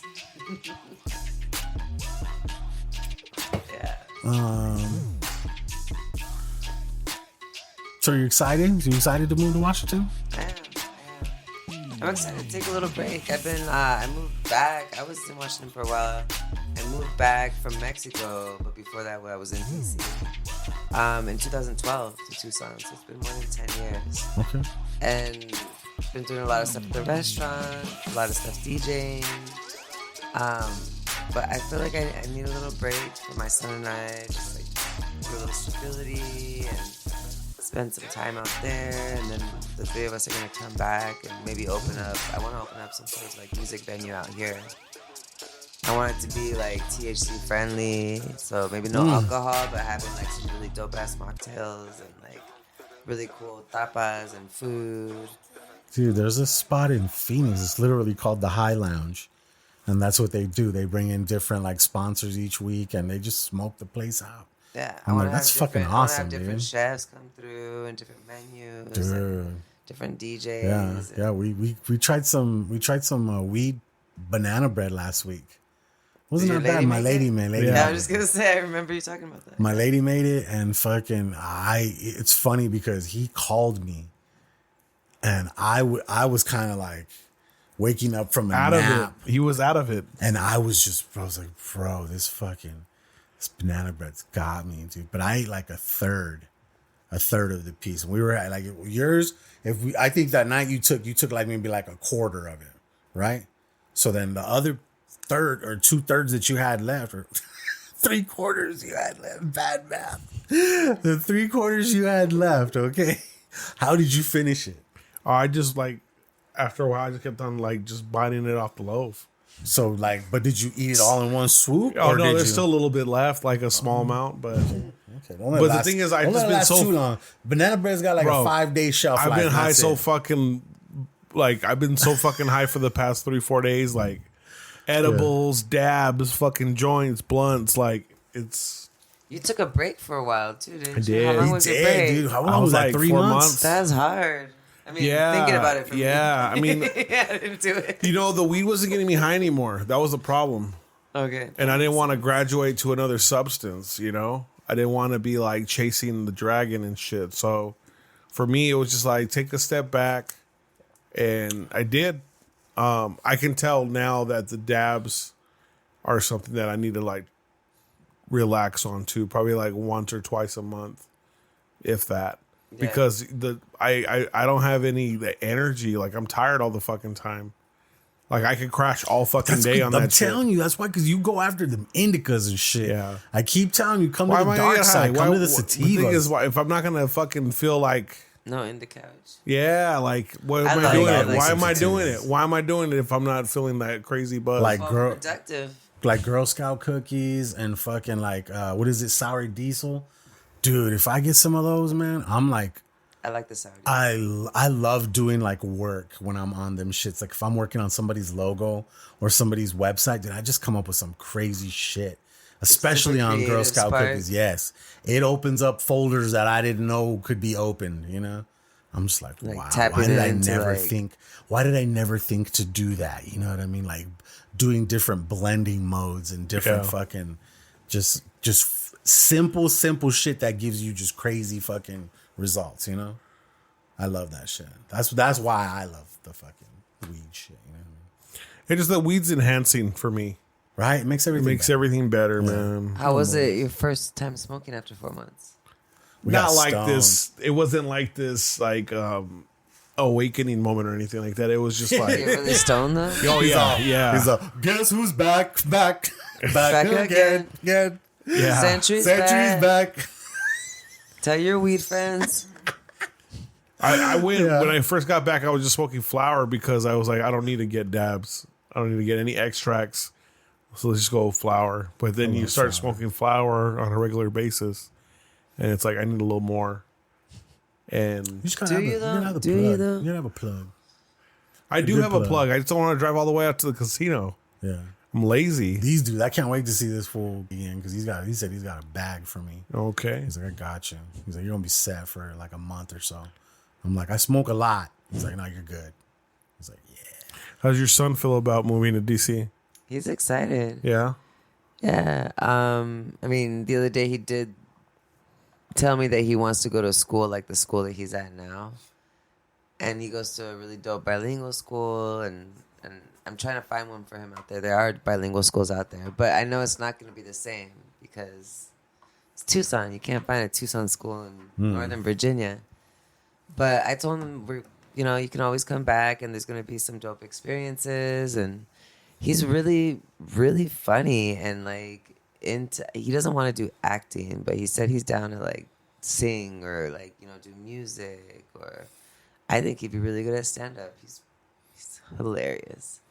But I feel like there's a lot of really cool opportunities out there for that, like improv and, Yeah. That's still a dream of mine too, to do a like an open mic night one time. Yeah. Just go up and tell some Stand up. funny shit, you know what I mean? My homie who's a barber, my homie Midge, shout out to that dude. He started doing like open mic nights and shit. Now he has this, I don't know what he calls it like Barrio Boys comedy or some shit like that. But like, but it was cool what he told me. He said he actually found like a comedy like coach, and he said that for the first thing that he was gonna do as a stand-up, they said she gave him rules that he couldn't, like, you can't talk about current events, you can't cuss, you can't talk about drugs. He was like, you gotta just fucking like, you gotta come up with like just like a funny story or some shit like that. And he said he did. He's like, he came up with something funny. I haven't gone to see him yet, but he's done like laughs a couple times. That's here in local? Yeah. A couple little spots and shit that dude, like, so I've always thought about that because there's times where I think of like, I'll just be thinking about something and I'm like, dude, that's a bit right there. Like that's the punchline to a really funny bit. Yeah. It's like you just have to build that story Creatively, somehow. yeah, You know what I fluff mean? it. Yeah. I listen to Rogan a lot and I love the way when he starts breaking down like some of his processes on what he does like that. And I guess, so I bet you just so many comedians just do crazy shit. Yeah. You didn't see that roast of Tom Brady, did you, by any chance? No, I didn't. Yeah, fucking. There's a dude named Tony Hinchcliffe. He opens for Rogan a lot, like when Rogan's out doing his shit, and he also has him on his podcast a lot. He's a fucking beast, man. That guy, he's hilarious. But he says some wild shit, some wild habitual line crossing type shit. You know what I mean? Where it's like you probably know you shouldn't be laughing, but it's fucking funny. You know what I mean? Like that type of shit. Yeah. Oh man, that's crazy. And it's creativity. You know what I mean? Like people do that shit. Did you see the Cat Williams?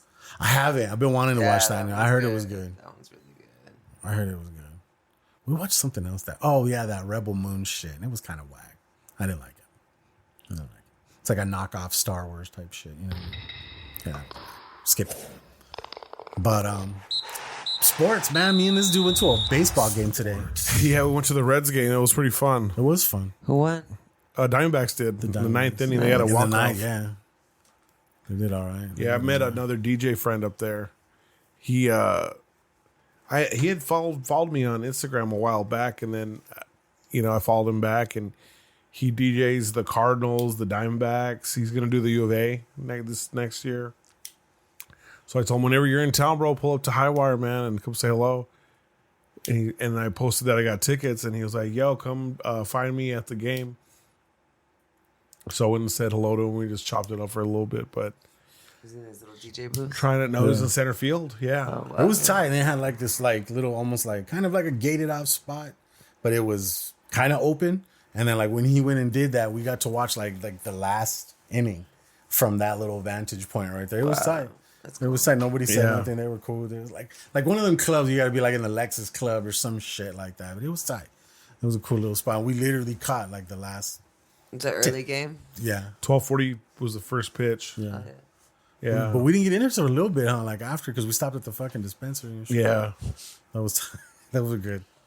And then we were smoking. Necessary stuff. This motherfucker's ballsy. He was smoking blunts, like walking downtown and shit. Dude, I love it, but I'm also like, whoa, Downtown Phoenix, mind you. Yeah, that's fine. Not downtown Tucson. That's one thing, but downtown Phoenix. Yeah. And then it was funny because he rolled a blunt, and then we went, and before we got to the main street, we dropped it off at this one little garage type thing.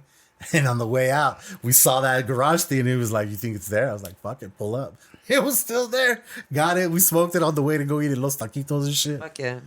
You ever been there? Los Taquitos? In Phoenix? Yeah. It's good, right? It's pretty good. That's what I told him today. He was like, you wanted to take me to some other spot. But I was like, let's go over here. There was a new spot that just opened up downtown Phoenix. What was it called again? I forgot. All right. That's cool. Anyways, we went to Los Taquitos, though. It was good. He liked it. My family, man, they love going up there. Like when we go, we do a Phoenix thing where we go to fucking Los Taquitos for lunch. Then we go to IKEA, like go walk around and go do some shopping and shit. And then by like 5 o'clock, we'll go do Gus's famous fried chicken. You ever been to Gus's? Gus's. If you like you some fried chicken, Gus's is the spot, dude. Like Lucky Wishbone, nada. There's this Doesn't dope touch it. breakfast spot. Well, I think it's breakfast and lunch. Do you remember what it was called, man? That was it Guatemala? There was a spot in front of Circle K. I don't. It's called Quiche. Quiche. Quiche. Okay. And you could tell it was like totally family owned. The prices were so good, and the food portions were amazing, and the food was so good. Like I got a dope ass big breakfast plate and a papusa. Oh, it's Salvadorian. Nice. And a papusa for like $13 or $15. But it was like a lot of food, and it was so delicious.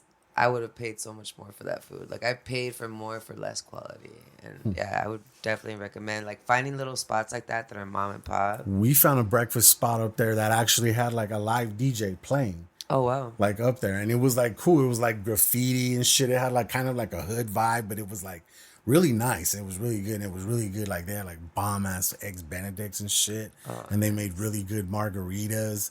And it was just a breakfast spot. I can't remember the name. It was a good name.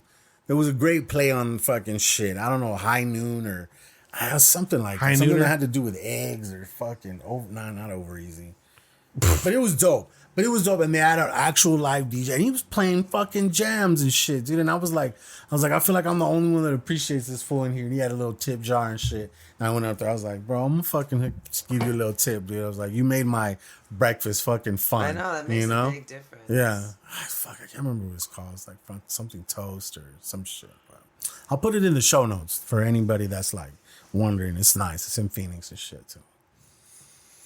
But let's see. Before we wrap shit up, we did the island question with you last time, right?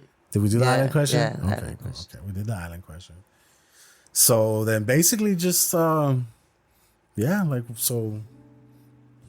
gonna lie, bro. I was genuinely devastated when I heard that you were moving out of the state. Like, I make meaningful connections with a lot of people, but like, like just getting to know you and just spending enough time with you. Like you're one of the most genuine people I've ever met in my life. Like there's no caveat to being your friend. Like it's just like, you know, come as you are, and just like it was just a natural connection when I first met you, you know. And it was cool because like finding out that you were a DJ, and you know, it's just the struggle of you know, maintaining a residency like during COVID. During COVID, like I mean, it was like bonded, you know, and it was just there's a lot of. We were like one of the only single parents at the time, you know. I mean, it's just there was just a lot of common things there, and like I've grown really close to you, you know, and I go support whenever I can, you know, at your gigs and all that stuff. To just to know that you're going to be on the other side of the country, it makes me sad, for real. And I know I'm not the only one, but yeah, I know I haven't broken the news yet to a lot of people. Really? Okay. Let me know when you release this because I didn't make announcements before. I could probably, honestly, I could probably tell you it's probably go up like next Friday. Okay. Like next Friday, I'll probably put this one up. Good to know. Because I still have 2 in the bank. I have 185 and 186 that I haven't edited yet. So 187 probably by next Friday. I'm not one of these people that want to people to stay in the same radius. Like I don't want you to like not go and experience things just because I'm gonna miss you. It's just like I want to go with you too, you know what I'm saying? Like I want to experience a new scenario and a new environment. Fortunately, life is going to keep me here for another 7 years because of my daughter, you know. Like I know that the world for sure. That'll be tight. But it's just, I mean, definitely do like a Tucson DC interchange. The world is a lot bigger than Tucson, you know. Like Tucson is home, like you said. It'll always be home base, but it's just one of our Tucsonans is going out to the world again, you know. And it's just they don't make them like they used to, you know. It's not about replacing you as a friend or anything like that. It's just. You know, like I said earlier to you, like we don't hang out every single day or every weekend or anything, but like when we do, it's like we pick up where we left off, you know, and it's just you need to keep more of those people in your life. People you know? like that are fucking so just scarce, you know. Like being able to have like that vibe with people is so cool, you know. Yeah. But you know, obviously we wish you nothing but luck. Thank you. And nothing Thank but you. love from the fucking Hood Diner and shit, you know what I mean? And just maybe I could do like a little 10-minute check-in when I'm over there on the podcast. We're gonna be doing some upgrades in this bitch right here. Like we're gonna move to video, like here in the next like month or so. Now that he got a camera, now we have a third angle. So like there's gonna be a camera on me, a camera on him, and a camera on our guests. And then when we don't have a guest, there'll be like a wide shot of both of us like interacting and shit like that. So switch through. That's like the next thing for us. And I'm telling you, I really want to focus on getting the channel like monetized so that we can, you know, eventually really start making some money off the podcast, you know, because we put in a lot of work. You know, it's been like 5 years now, I think, something like that, you know, but it's been cool. It's been cool. And you, like you said, obviously, you know, you're coming back. Yeah, you said you had unfinished business here. It's hard to think about leaving too, because like all my good friends that I do see all the time and don't see a lot of times, it's just nice in Tucson to run into people and to like feel that comfort and that friendliness. And Tucson's really special. There's a lot of really beautiful, unique, individual people working hard towards a similar goal. And I feel like that's not always the case, especially I've lived in Virginia before. It's very separated. It's very like compete with the Joneses and like who has better this or that. And I know that there's also really beautiful communities, so I have to find my community out there. Yeah. But I'm going to miss going to my family's restaurant to eat. Like I actually have to make all my own food now, you know? Yeah. I'm going to miss like going for coffee in the morning with my homies and like smoking a spliff on the front porch or like monsoon. Or, is it legal over there? I don't think so. Like not in Virginia and DC it is. I know in DC it is, but DC, in Virginia, okay. I think that. But they have like a mushroom store in DC too. You can buy mushrooms in DC. Okay, they decriminalize it. Yeah, they decriminalize it. And there's like all these really cool displays, and like they lower it down from the roof in this little pulley system. And it was a cool experience. I'll have to send you guys the video. Fuck yeah, really that'd be tight. That'll But be yeah, tight. I'm excited for like the culture there too, because like I know my culture here, I know my roots, and I know how special Tucson is. But I'm also like really excited for the here and now when I'm there to be able to grow with my son in like ways that are very different than here. And like be able to come back and bring what it is that we learned from over there, experience from over there, and like apply that knowledge to like our own home. Absolutely. That's tight. Well, like I said, we wish you nothing but the best.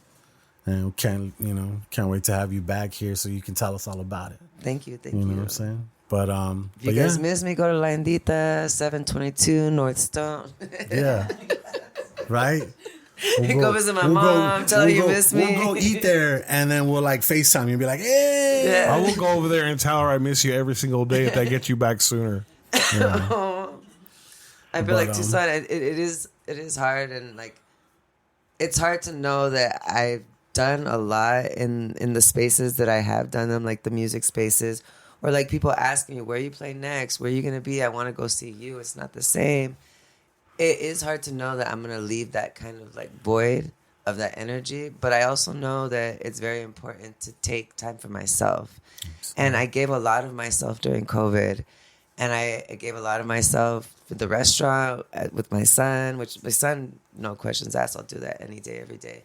But like that on top of like working full time and DJing, and then also like trying to find time for myself and go out with my friends. Absolutely. I realized like how much time I haven't given myself to just step back and actually work on my craft without all the distractions. Mm-hmm. So it'll be nice to have that and have that time to just like do music without interruptions, without distractions. Not that my friends and family are that, but like I tend as an artist to like procrastinate and put things on the back burner and be like, oh, I'll get to that. Sure. But then I'm so happy in like the energy in the moment of the now and the vibes that like my room will be dirty for a month sometimes because I'm like living in life and like clothes everywhere. Yeah.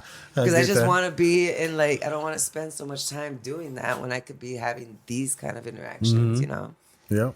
And so it'll be nice to like ground myself and my own thoughts and my heart and like be able to put out mixes, hopefully while I'm there once a month or something. Hell yeah. Yeah, you gotta find your little keep giving pockets of whatever it is that you're into, you know? Like yeah, that's gonna be cool. Well, we're gonna miss you and hope you come back soon and shit. You got anything else then? No, I'm gonna try and get out to as much events that she plays at as I can before she goes, you know? I mean, would you say you're leaving officially? August. Okay. Yeah. Okay, so you still got a couple months. Yeah. All right. And I'm going to start my pool parties this summer if anyone's interested. Been doing it the last couple years at Hotel McCoy on Sundays. Dude, I was going to ask you about that. Yes. Yeah. And then that dude, is his name Jackie Chan? The dude that has the truck, the truck there, Jackie Chan's fat. I've been wanting to come try his food. It's so good. I heard it's fire. Yes, so I'm gonna have to pull up. I'll be doing every Sunday at Hotel McCoy. Well, you know what? We're gonna pull up hours, but it'll be like around right before sunset time. Fuck yeah! Well, we're gonna pull up. We're definitely gonna pull up, chill with you, and go try some of homies. DJ spots. If you try some homie shit. Of course, of course. Came and supported last summer. Yeah. Fuck yeah. We're going to do that up, guys. Wow. And it's family friendly and free. Don't let them tell you can't come in if you're not a guest. It's meant to like we're bring here for people. The pachanga, bro. I want to have as many like family Tucson people as I can. Like outside people are cool too, but I want to see like some Otan people there and some Mexicans and like take up space. You know, that place used to be a really ugly place. I don't know if you guys remember. I've never been there, but I've heard that they've done like really cool shit. It's really beautiful. I remember at first I didn't want to go play there because I grew up by Ormsby, so I remember hearing the gunshots. I remember hearing about my cousins were in gangs. I remember hearing about people dying there, and I was like, "This place is haunted. I don't want to be here. This is fucking weird. I can't play here. I'm gonna be a traitor," you know. Yeah. But after the years, I've played their anniversary parties the last 5 years. I've done their pool parties. I've done their like art fairs. I realized that like by putting that energy in, my energy into the space, it's like cleansing the energy. And it's made it like a really beautiful space to be and really fun and happy. And that's tight. I definitely want as many people that want to be there at the pool parties to come. We're definitely going to have to pull up. We'll make sure to put like the links to the shit like in the show notes and stuff like that to at least support until you dip out in August. So But yeah, guys, we appreciate you guys listening. If you like what you heard, please leave a rating and a review. If you really like what you heard, please go subscribe to our YouTube channel. There you can see you can see all the podcasts there. I prefer if you go listen to them there so we can get some of them listens there. We get them hours of them. I'm telling you, we're trying to get monetized. But there is over 80 videos of something new. I'm gonna have to look for the one that we did. Like I said, it's on the phones, and he finally did send it to me. Yeah, but it's just the phones. It was kind of weird. 10 minutes. I don't think the audio was that great. But yeah, we were eating that glarsh. That fucking glarsh, bro. But yeah, guys, go to the links are all in the description. Go to thehooddiner.com. There you get the links to all of our socials, the links to all of our sponsors. Still right now, RIP Squared Up Pizza, but everything else is Code Hood down the board. And shit, man, fucking episode 187, dude, the 187. We still have the wipes, the man wipes. Yeah, we still do dude wipes. Dude wipes. You can go there and you can you can go to the what is it, dudeproducts.com. Put anything in your fucking cart and then put in the code HOOD, and it'll take off like 10% or something like that. Yeah, I had to fight for them because they were the only ones that didn't want to take the number off. Everything else was like, they usually give you like a number like Hood 10, and that's what it was. But everything else we had was just code Hood, so I was trying to keep it the same. And I hit them up. I was like, come on, man, like we got all these other things. It's just code Hood. And they were like, all right, we got you. So we took care of it.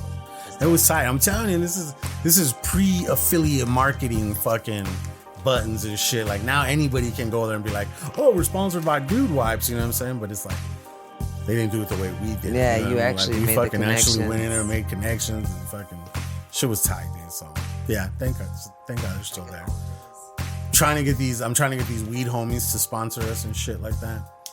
This homie of mine that does the Canna Connections. Have you heard of what is it? Bodio Cannabis?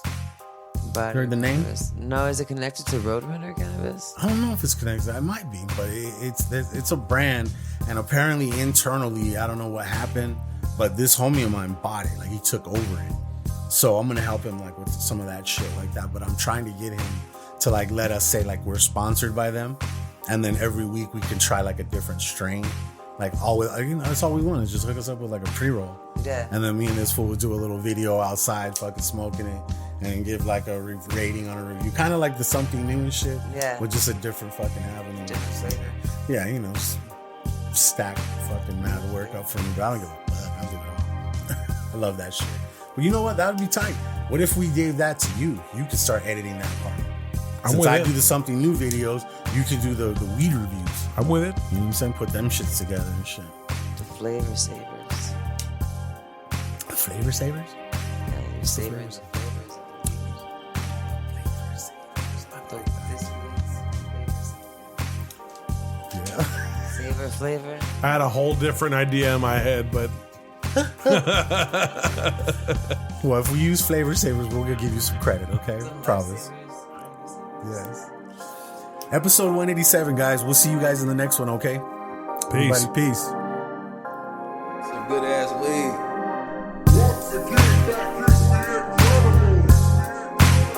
The Hood Diner. The Hood Diner. The Hood Diner. The Hood Diner. The Hood Diner. The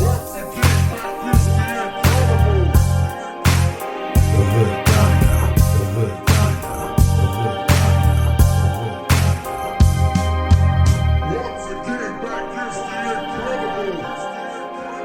The Hood Diner, the Hood Diner, the Hood Diner, the Hood Diner, the Hood Diner. Once again, back is the incredible. The Hood Diner, the Hood Diner, the Hood Diner, the Hood Diner, the Hood Diner. In a world on the brink of war, where millions of lives are controlled by a handful of men, now the truth can finally be told. The Inner Circle. If you get a soda to the crotch, you're not thinking about fighting at that point. You're like, oh, oh.